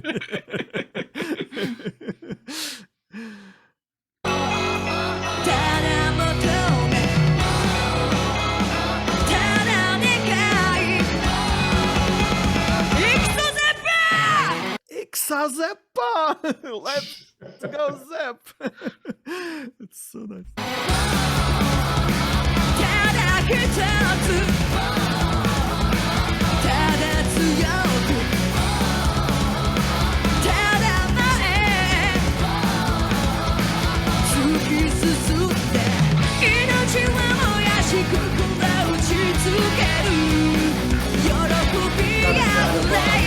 Tattoo under her arm, just barely in the previous frames. Yeah. Actually, yeah.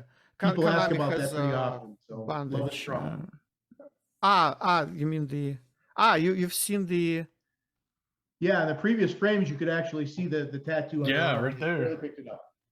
she's shown it in Paris actually because everybody knows, but she doesn't show it often. It's like somewhere up there. Yeah. Mhm. so it's usually covered with her sleeve. Yep. But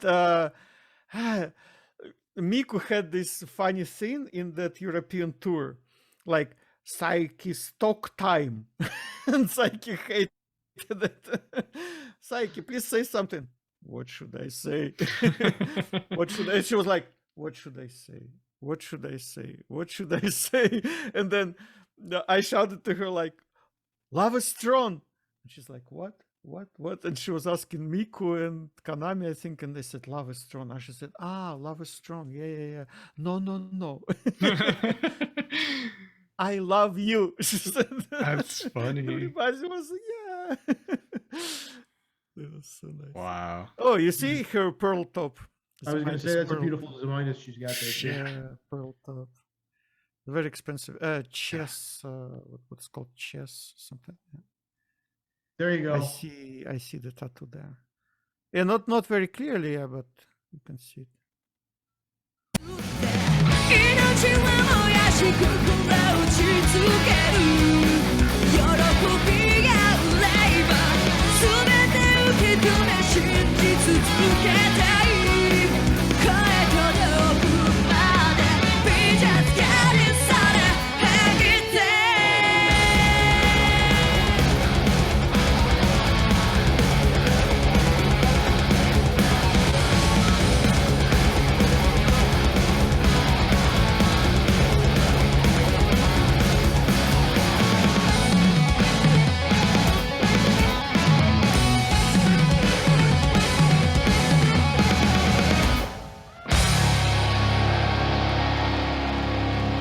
In Europe in 2019, they had this nice intro.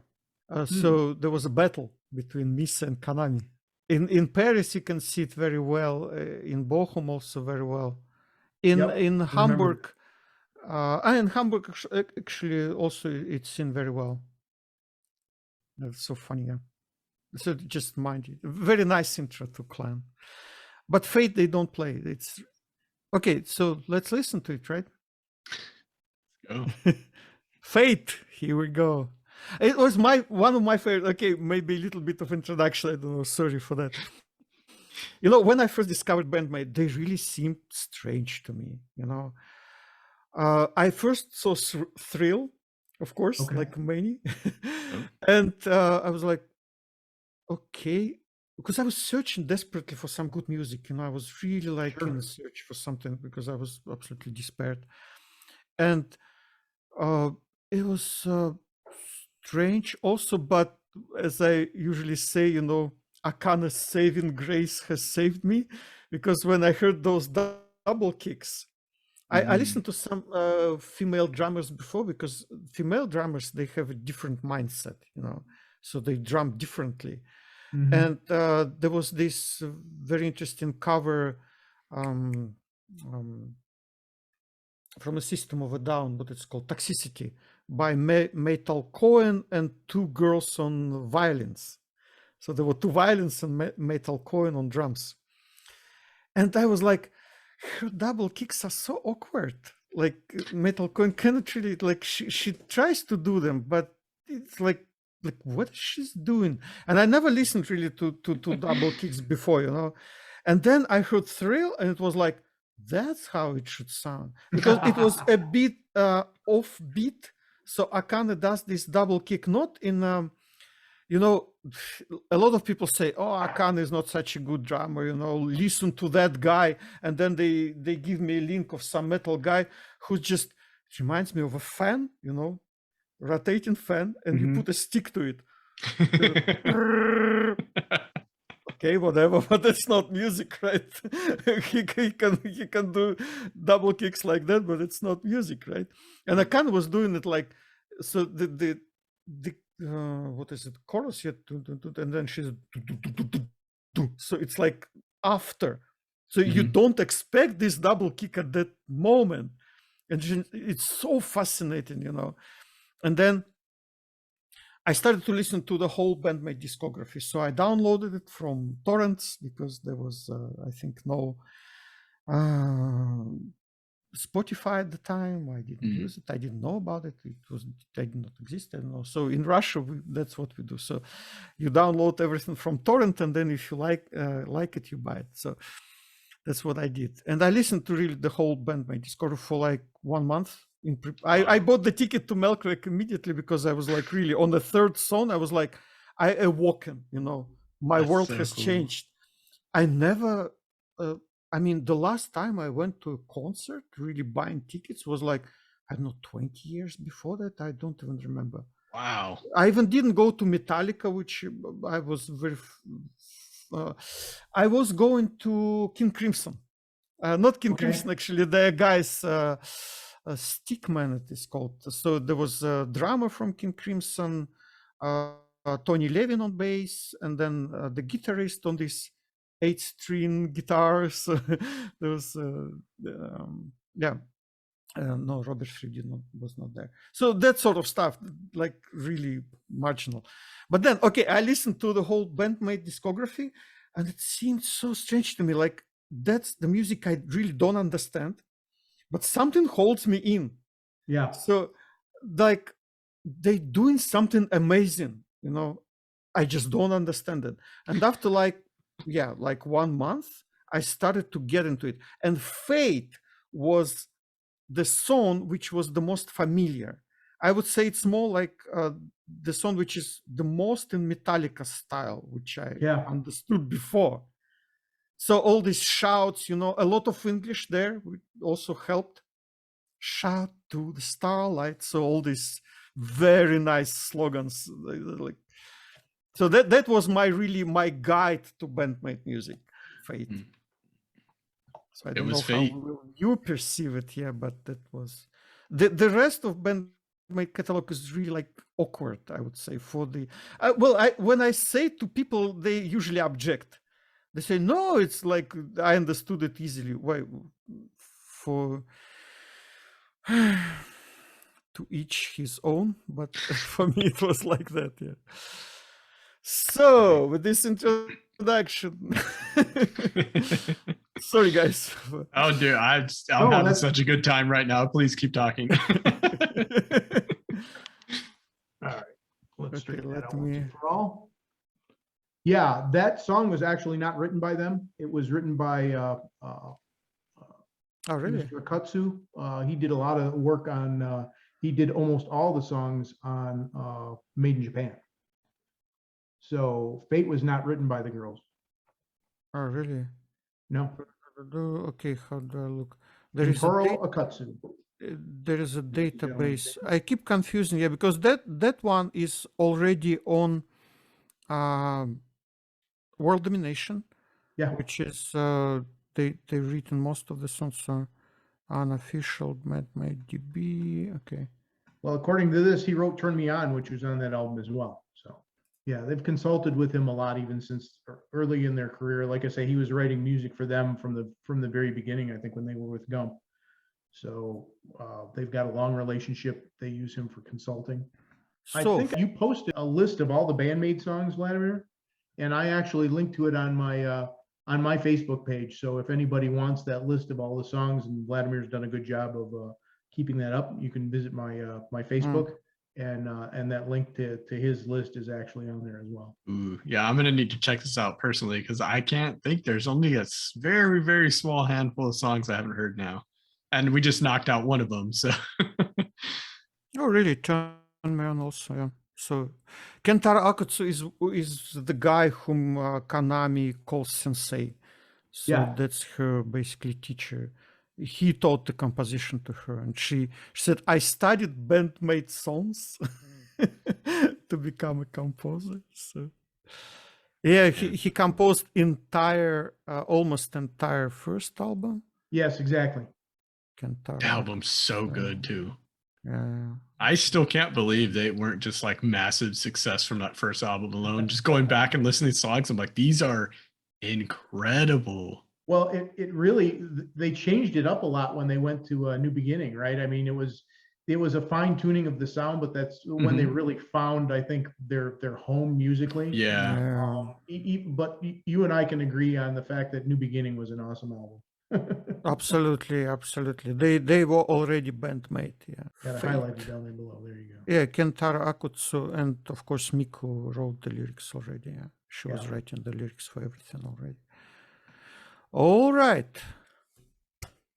let's start. I want to see if it's the same recording. Let's go. It's showtime.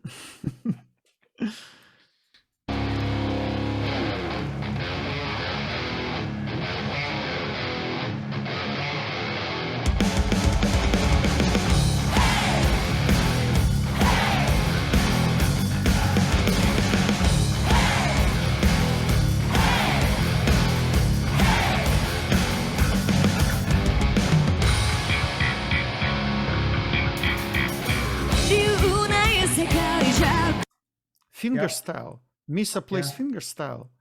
I was looking for, because somebody asked me like which Misa seems to be playing the pick all the time, and pick and slap, yeah. And then Davey 504 was like, pick is not epic. And people were saying like, oh, Misa does play finger style, and that's strange because Fate, such a metal song, and she plays finger style. Yep. So interesting. Akane's drumming is amazing here as well. Very, very strange pattern. Yeah, like very strange.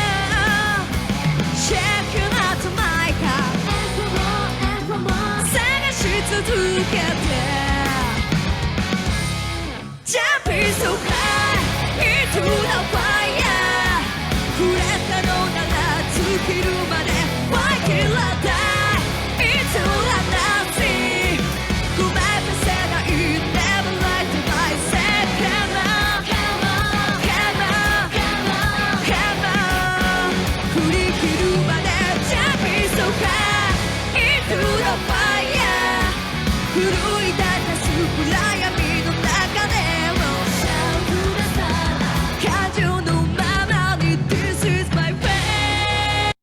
I'll stop it a little bit. Jumping so high into the fire. That's basically a quote from Metallica's Kill 'Em All album, which I like. I loved it so much. Still one of my favorites from them. Jumping so high into the fire. I still love this version. Shout to the starlight. There's really, really nice English phrases.「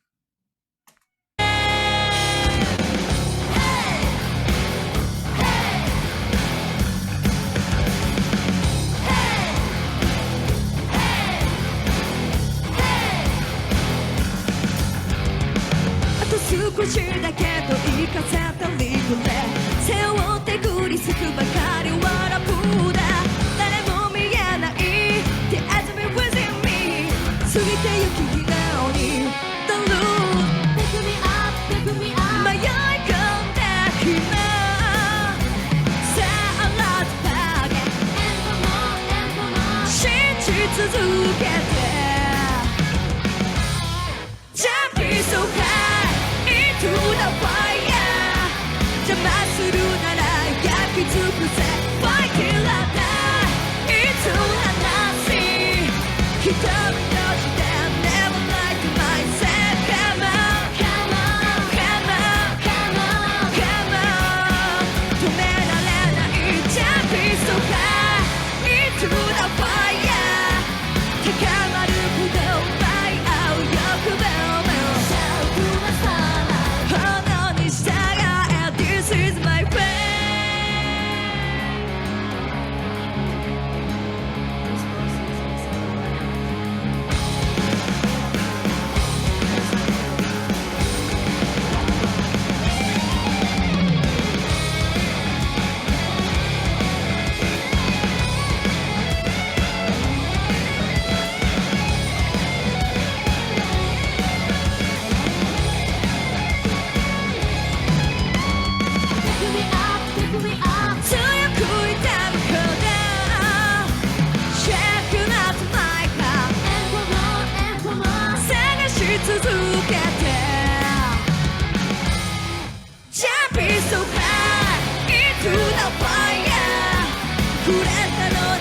尽きるまで Fight till I die It's all or nothing ごまかせない Never lie to myself Come on Come on Come on Come on Come on 振り切るまで Jump is so high Into the fire 高まることby our 欲望の Shout to the sun 感情のままに This is my pain Gotta go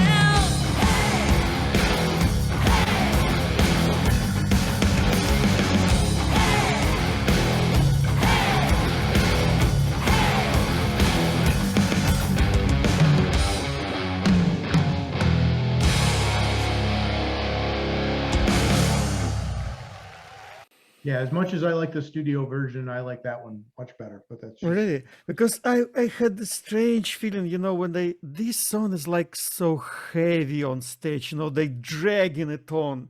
You know, it's like not really groovy. Yeah? It's like something really heavy which they carry on their back, you know, they drag and drag and drag it. Of course, they do it perfectly. There's a lot of Akane's part is amazing. Misa is doing this very nice slapping and finger picking.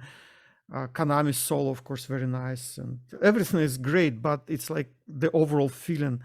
It's not like I would say now, as Paul, as you mentioned, that it's not written by them. Now I think that maybe that's the reason, because it has this dark feeling which is not characteristic of BAND-MAID.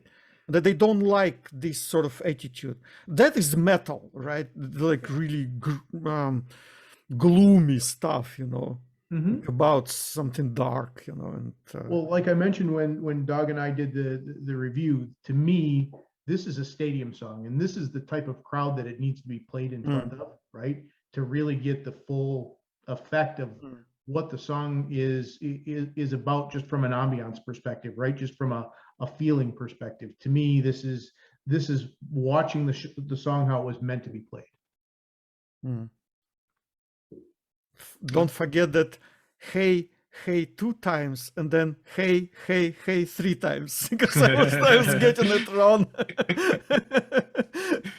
I get too excited sometimes. Well, I know I listen to this a lot when I'm working out in the garage, so we talked about this. I'm like, this is a great song for working out. Yeah. Well, the other one that I included in the folder is Time, and I was not aware that there was any studio recordings of that, but I shared that with everybody. I'm sorry, Pro Shot Video. So right. the one that I found, I'm not sure it was Pro Shot. It might be fan made, but at the same time, it looks really super clean to me. Such a beautiful song. You want to share a little bit of that, Doug? Yeah, we can go for that. Let's see. I have this very nice version with lyrics at the bottom. Lyrics are really, really interesting. It's Miku's song, and it's her that's her life motto, you know. Yeah. You want to do the lyrics one or the official? Paul, which one did you suggest? Yeah, I don't think many people have seen. It's a Pro Shot video of Time. Okay. So it's a music video style. Okay. I will play it right now. Okay. Then I may play you the one with lyrics. Sounds good to me.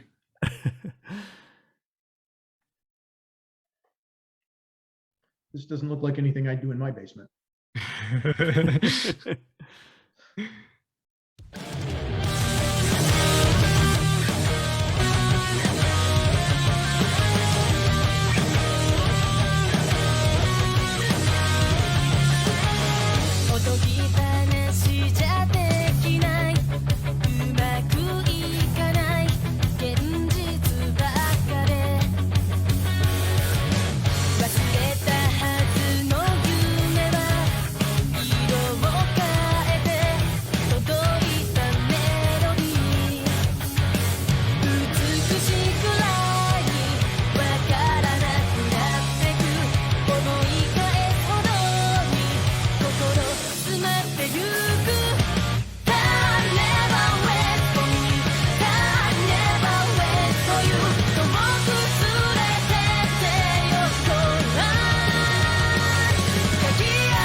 right, we gotta pause it. I don't know if this is gonna get blocked, but oh my god, this is so good. I don't know where it came from. I had never seen it before. I was digging stuff up for a little get together today, and I ran across it. It was in actually stuck in one of my folders. I downloaded it a long time ago and didn't realize it. So there you go. I had no idea. Once again, when I did the photo collage for this song, that there was an actual music video that went along with it. But I think the shots, the actual like the plane, is from Line Cube Shibuya. could be. I mean, it's an older I- song, Vladimir. It's from World Domination, yes. So they could have. They played it at Zep Tokyo, Yeah. but it looked different there, I think. Oh, no, Zep Tokyo doesn't look like this, yeah, because No. it's it doesn't have the screens at the back. So it must be from Line Cube Shibuya. I think it's from Line Cube Shibuya. Yeah. Well, damn, where was this one with lyrics? Okay, I'll try to find it. All right, I'll keep going here. Yeah. All right, You click keep play. going. 「時の糧にして私は生きる」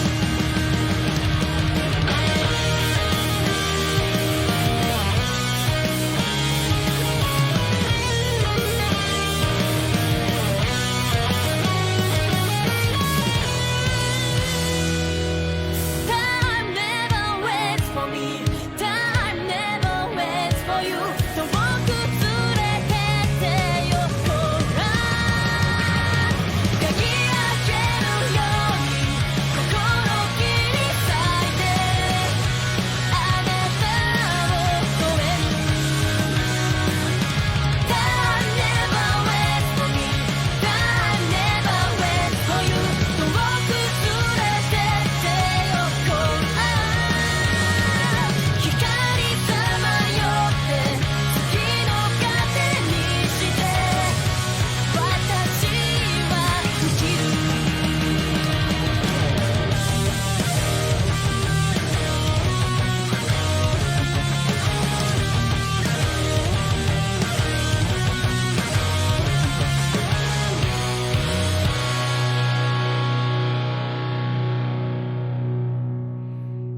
Damn, dude.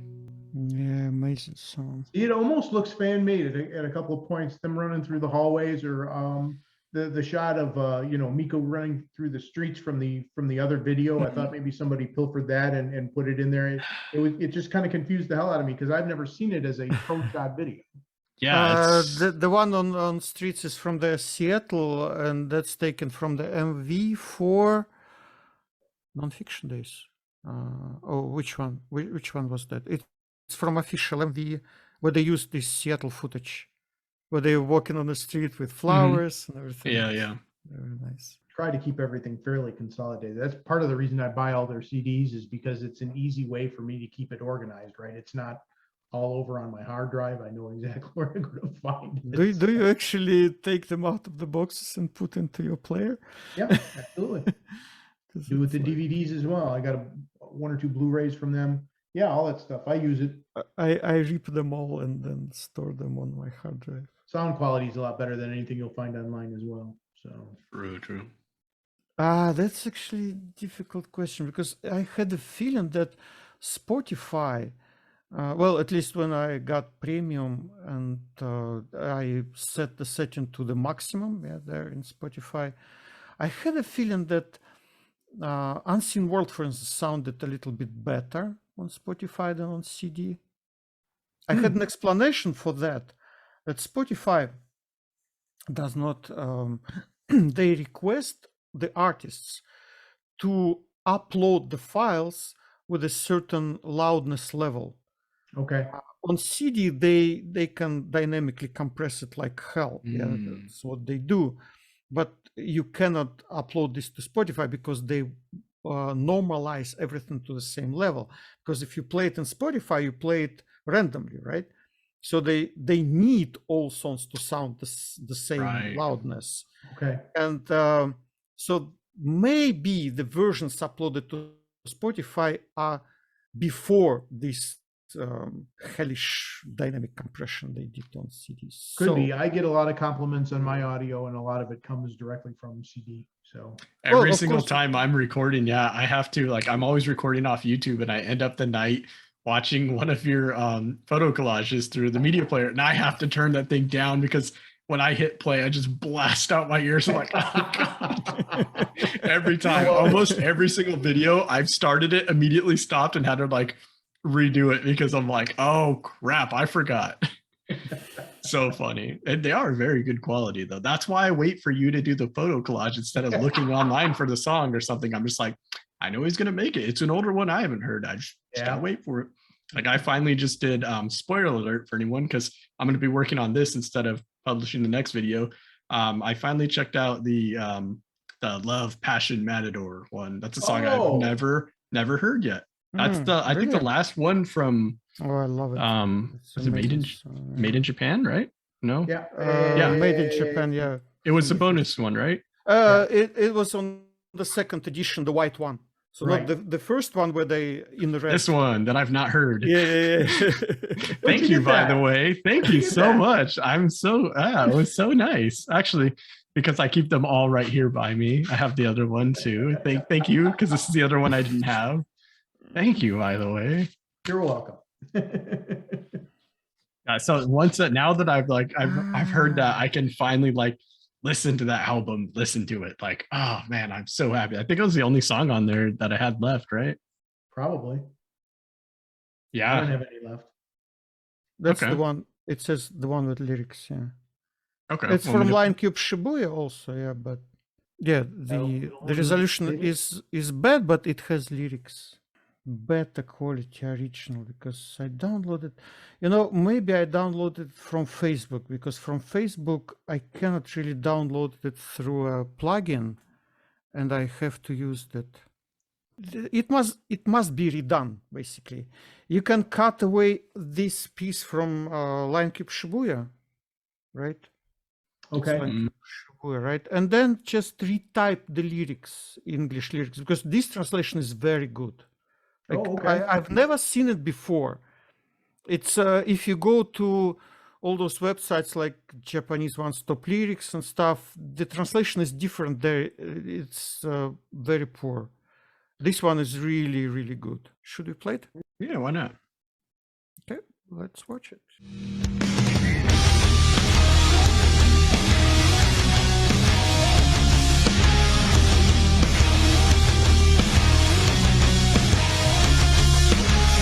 おとぎ話じゃできない」「うまくいかない」「現実ばっかで」「忘れたはずの夢は色を変えて届いたメロディー」「美しくないわからなくなってく」「思い返すほどに心持ってゆく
That's pretty cool. I wish the video wasn't so degraded on that. Yeah. The translation's very good though. Very good, yeah. Instead of like a direct word for word translation that doesn't always like make sense, they actually took like the meaning of like every verse and like actually wrote it out. So yeah, very, very well done. That's her philosophy, you know, like really that she's really like standing, you know, alone against all the forces of the universe, like fighting this fight. Also, these pictures on the screen, feather in the wind, you know, that also interesting. Really cool. I'm living my life. Yeah. My life.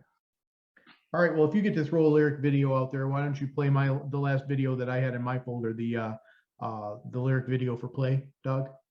All right. I just thought this was super entertaining. I can't take credit for any of it. It's not mine. But if I was going to make a lyric video, this is what I do. Oh yeah, I was looking at this. I was intrigued by the that thumbnail. Yeah. Well, look at the attention to detail. Ah, I saw it. It's such a nice approach. I mean, when I saw it, I was like, wow, that's, yeah, I was like the same, you know, that's the way how the lyrics video must be done. I don't remember who did it. This guy actually posted it on Facebook as well, I think. So I think that might have even been where I got it, Vladimir. I'm not sure because I don't have any notes about it. I don't know who to credit it with, but it's an awesome video. Like I say, if I was going to do a lyric video, this is what I do. And like I say, watch as he rolls through the, even the characters here. Every time he moves to a different block, it's the proper icon for whoever the musician is that happens to be playing at the time. It's really, really. Oh man, I haven't seen it, so this is gonna be super cool. It's absolutely crazy, but so fascinating. Awesome. My favorite version is the song, by the way.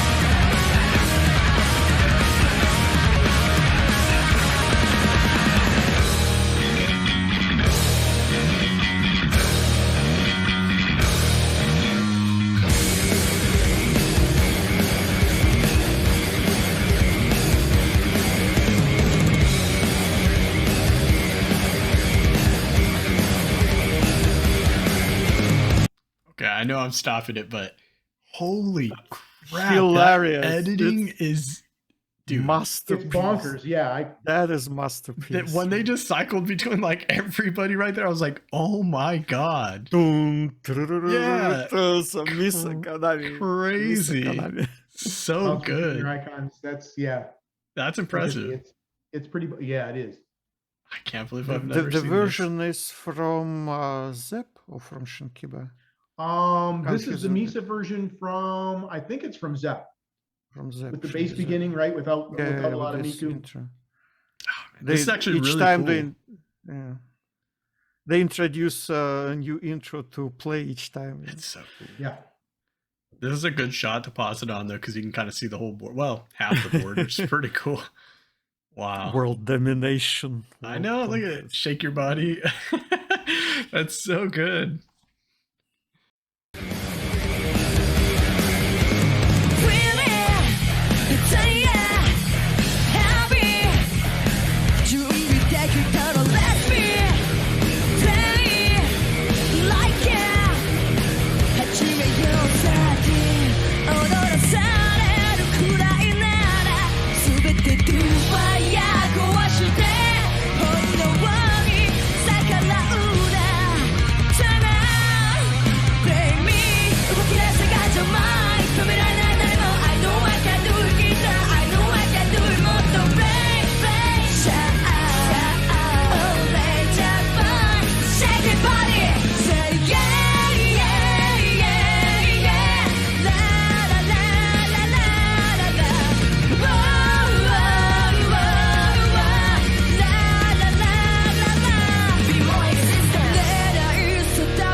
Damn, dude.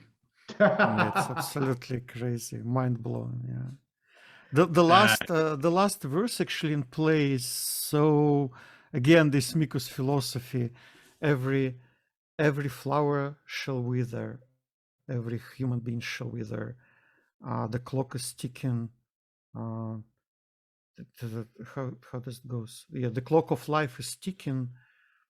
Don't nothing is eternal. Don't fall into the trap.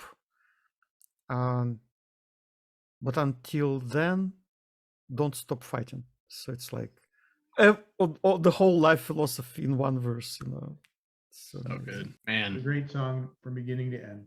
Wow, I finally found somebody that can outdo one of your videos.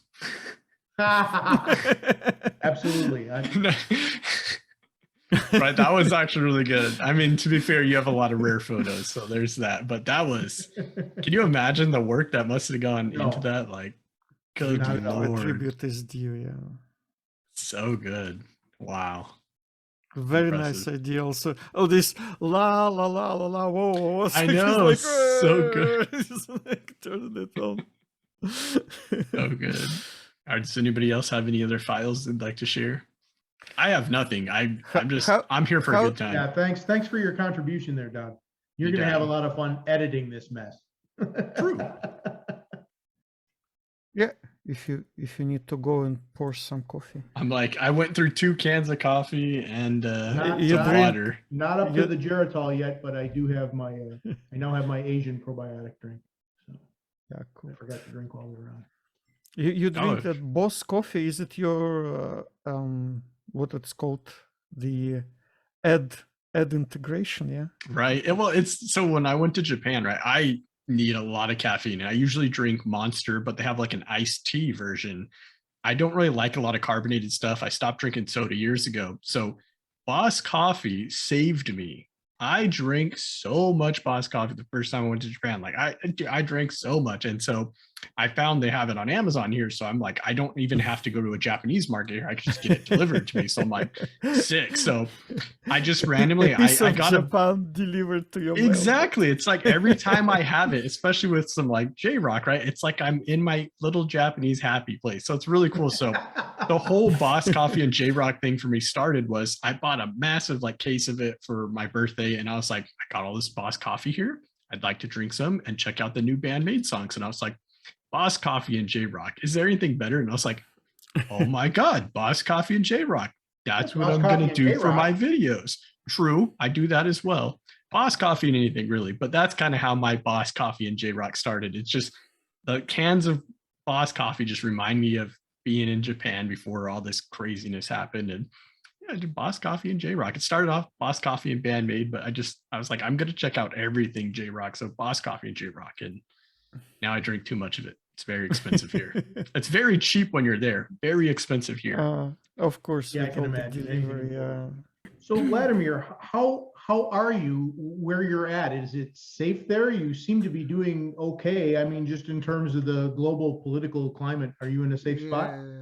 Yeah, I'm near Moscow. It's a suburb of Moscow, so it's of course absolutely fine here. So, but of course, this situation is it raises the question of identity, you know, a lot, because like you belong to a country. Like, imagine if you would be a German in Nazi Germany. Sure. Like, how would you feel? People tend to identify other nations by their leader, right? So whatever they say country is doing, like Russians are fighting Ukrainians. So that's very unfortunate. Well, I have full sympathy with the Ukrainians. So long as you're safe, that's our concern, right? So no, I'm going on there.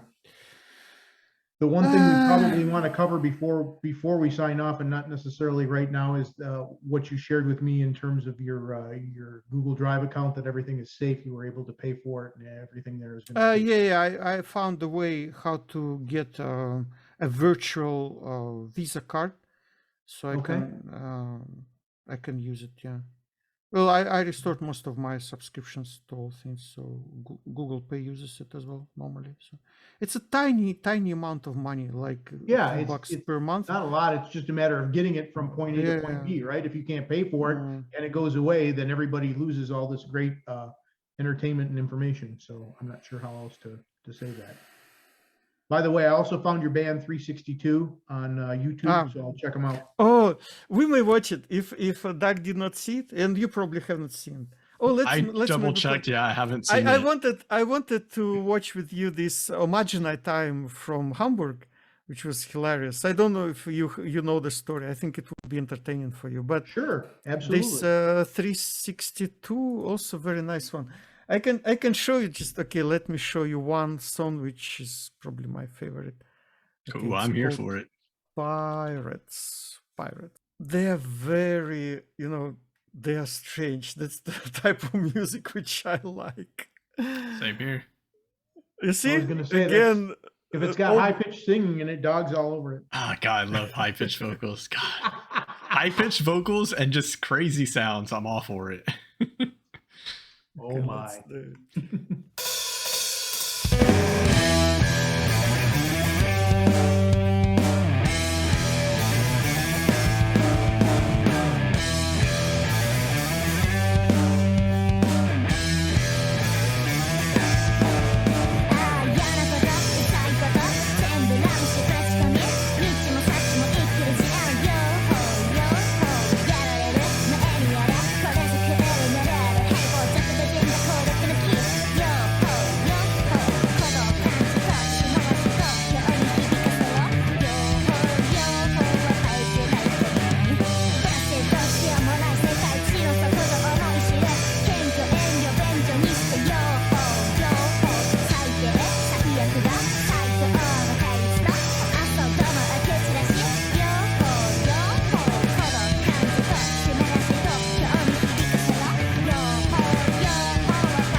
Crazy music. Yo, that was sick. I'm here for it.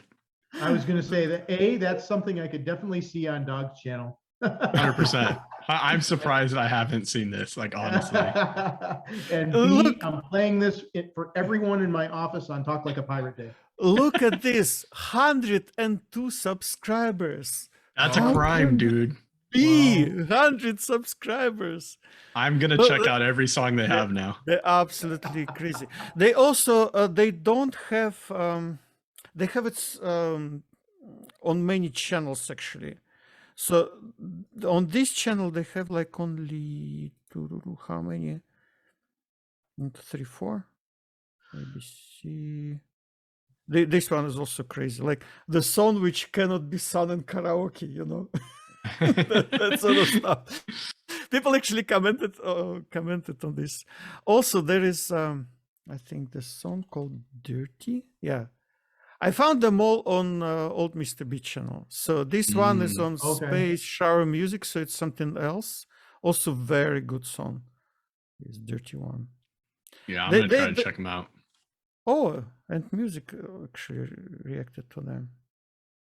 45 views again, like that. Yeah, it's so difficult to find actually good music. Yeah, It can be, yeah.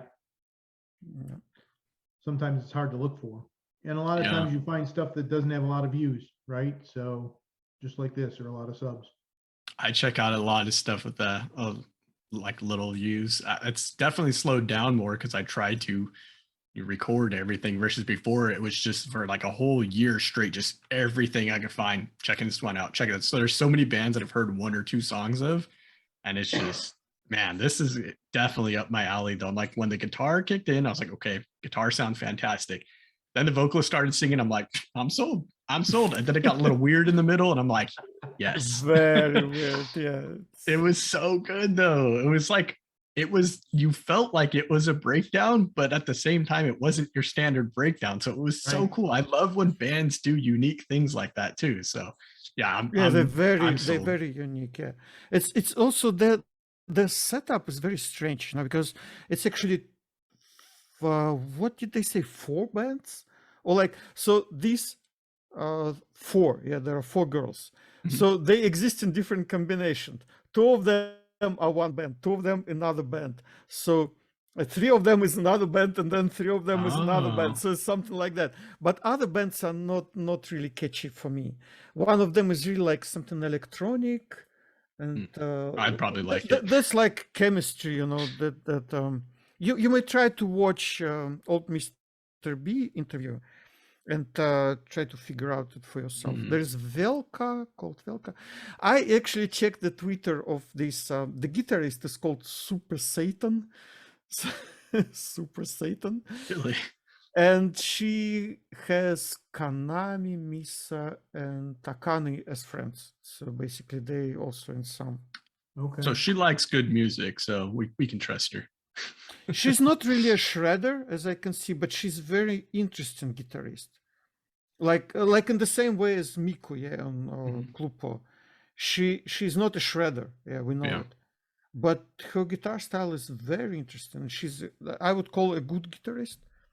She's not like Kanami or anybody like that, like nobody from Nemophilo or Love Bites or whatever, but still. So, what is your mood right now? Are you still energetic? I'm good. Sleepy? I am. I'm still wondering why Dog hasn't put on a hat. I mean, I can. This is just, it's an interesting video, right? Like, I never have like my glasses like on in a video. I always have a hat on. I never noticed that either. You're right. Yeah, it's just because it's nighttime. I already took out my contacts. You know, I'm like, it's a cozy kind of like stream. Stand up. I want to make sure you're wearing pants. Never mind. You sure you want me to? Oh. To be fair, I'm not wearing pants. I'm wearing shorts. Okay. But yeah, it's just a little different vibe, you know. I figured it's a special occasion. I have 2 fantastic people I get to talk with. That I'm just kind of like a kid in a candy store right now. I'm just kind of like, okay, both of you just talk, and I'm just gonna sit here and listen. Do you see my screen? Because Zoom was complaining something about like there was an error or something. Yeah, it's a shot of the logo. Yeah. So I don't know, just an idea to watch it. It was a very funny one. I don't think you're familiar with that one, because not many people watch Homogenized Time, you know, just like that, randomly. I got a lot of explanations from Japanese speaking people later, so there was a lot of funny stuff there. That's why each BAND-MAID concert is unique. Like you really have to go to each one you can attend, possibly, you know, because there will always be something really interesting. So okay, let's do it. Psyche comes back after her pee break. It's like they had the onset, Time and Rock and Me, and then she comes back. Okay. That stupid pure in the middle. Absolutely. The sixth band member. It was so hot. Like, really, it was like they say Hamburg's loudest sauna. Kanami was suffering really. Everybody else was perfectly fine, especially Psyche. Psyche seems to be very heat loving. So she had an issue at the acoustic show for Christmas. Couldn't stop. Yeah, she said she was sweating, but she was surprised herself, like, why was I sweating so much? But her dress was really heavy, you know. Yeah. She had a lot of layers, even though it was winter, but inside it was pretty warm, I guess. The making of the video of making of this acoustic concert, she's performing actually the first song without her jacket. Okay. Only, but then they re-recorded it obviously with her jacket on. So.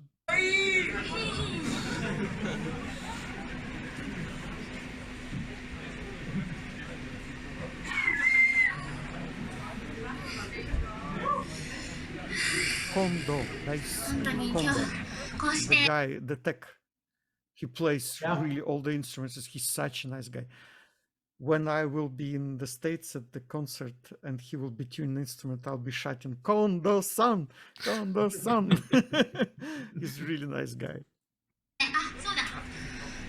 Hamburg, come back. The question is that they have come to Hamburg again. Yeah. It's not like she's calling to the crowd, Hamburg, come back again. So.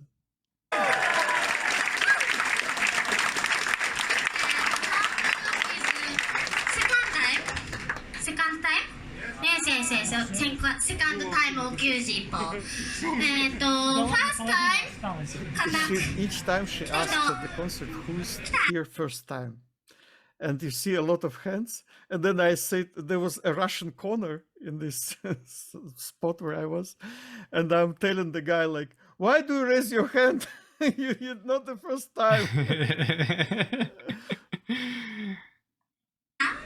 Первый раз, ты не первый раз. Я буду первый раз. And the guy told me, each time like the first time. I say, you ruin her statistics. Bad count over. Yeah. First time 90. Статистику и рушишь. Thank you, Dankeschön, Paul. Nice to meet you, Paul. すごいね、後ろの人。I can't see you. I can't see you. 後ろ。見える？後ろ見える。見えてる。見てるよ。おー、ヤッホー、ハロー、ハロー。こいつがちょっとでかいからね。I was fascinated by what Psyche and did. So I missed that part where she speaks about biggest master. The pillar is the biggest master. you saw Miko is like patting it on the shoulder and saying, but you see, Psyche is combing Kanami's hair, and I was so like, oh. すごいですね。仲良くする。さてさて、皆様、エンジョイ続けたThank you, Paul. This is. I was like, where should I look here? いいツアーラスト90. Paul, Ashes. I'm very sad, but なんだろ She says here the う。 last. いい last ツアー occasion. ラストoccasion. Wow. I'm very sad, but today is best occasion.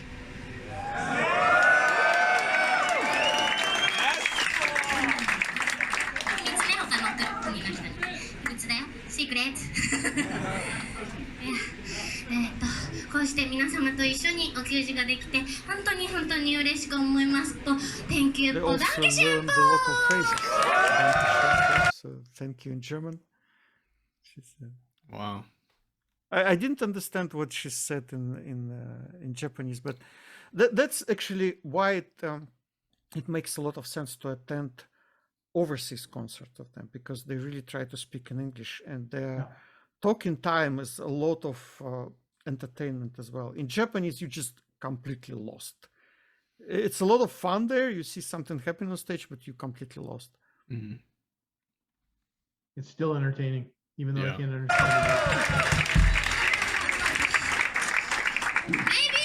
Maybe じゃダメだと、We should come back again. I come back, okay? もう絶対来てね。もう顔覚えたからと。See. Okay. ということで、皆さんまた今日こうして出会えたことに感謝と、そしてこの素晴らしい日に素敵なメモリー、グッドメモリーにするために。Princess with a bottle of beer.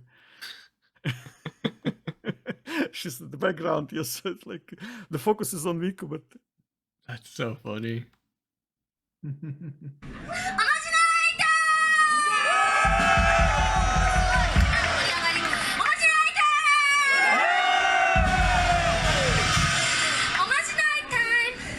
ム is me magic spell time.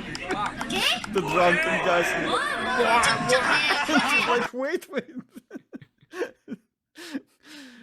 She's an inborn entertainer. How she holds the crowd, you know, foreign guys who don't understand the language and Jumping around, you're yelling at people, and then immediately after she's singing.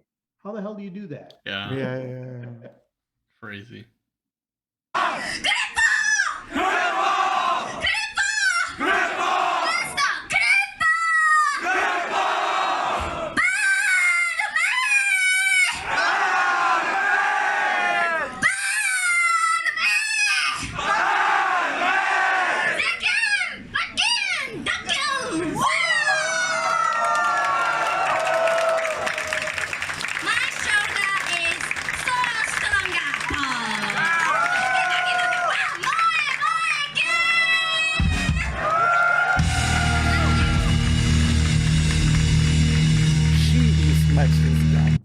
I heard, I don't know if that's the official interpretation of the title of that song, but somebody was writing that this means the glue which actually holds the band together. That's the Miku herself, much less gum. So that's the the perfect glue which holds the band together. Oh, interesting. It's very interesting, yeah.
sound is very good.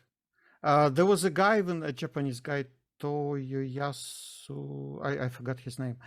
He actually cut it into pieces, edited it into a live CD. Okay. Wow. Even the guy from Poland, Bartosz Glowacki, designed the covers. So you can make it into really like a box if you want. That's a very nice one. I can share the link with you if you want. Yeah, interesting. It's somewhere in my. Okay, I'll share it later. So, dice.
That's where the sound was the best, yeah, because as I said, the speaker was like right there. It really blasted my right ear. It was hurting really badly.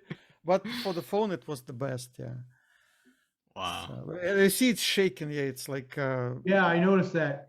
I was jumping actually a lot as well, and Psyche was laughing at me because I was trying to hold the stick steady and jump at the same time, rah, rah, and hold it like this, and she was like, oh, that's Those are some great. great shots. Absolutely.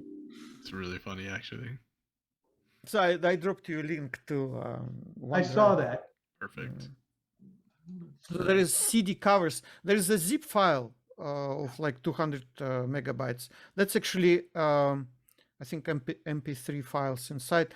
So he split this whole concert into songs and the talks, let's say. So all the intermissions. So yeah, if you want to make a live audio CD, so you record disc 1 and just print the covers and make it nice. Wow. Very cool. Yeah, it's super cool. Definitely gonna keep a copy of that one. I listen often actually to it as audio only. It's really good. It's really, really good, yeah. Dog's problem is he's got two guys here that have such a vast collection of BAND-MAID stuff. He's like, all right, where do I start? I wouldn't call Doc, that a Doc, problem. Doc, take you this, take you also that, and I have another thing here taken. Again, I wouldn't call that a problem. No, the problems Overload. won't start until you try to cut this up and make something out of it that people would actually watch. I mean, you've got a hell of an editing job in front of you. I'll see you in about 3 weeks. Yeah, I was gonna say I don't know if I'm gonna post any other videos this week. We'll have to see. Don't spend so much time on editing. To be honest, it does not really add a lot of value, you know, this editing. If you really want to make something nice, but I mean, it's just a passing video, you know, your reaction to Yeah. it. Just sit there in the corner and react to what you see, and that's Yeah. it. It's I mean, enough. I don't do a ton of editing in mine. I don't have those kinds of skills, but I just cut out the dead spaces and, you know, make sure I'm adjusting some audio levels here and there. So, but when you have such a large file like this, like No, I'll it still probably takes split some time. stuff out. It really It- does. It takes at least double time, right, before you record it, and then when you edit it, you have to watch it at least a second time as well. Oh man, I've so many times where I'm like, okay, I think it's done. I render it and then I go to watch it again. I'm like, crap. I gotta go back. Either that or if YouTube decides to be like, nah, it's not gonna happen. I'm like, let me try to trim some stuff out, you know?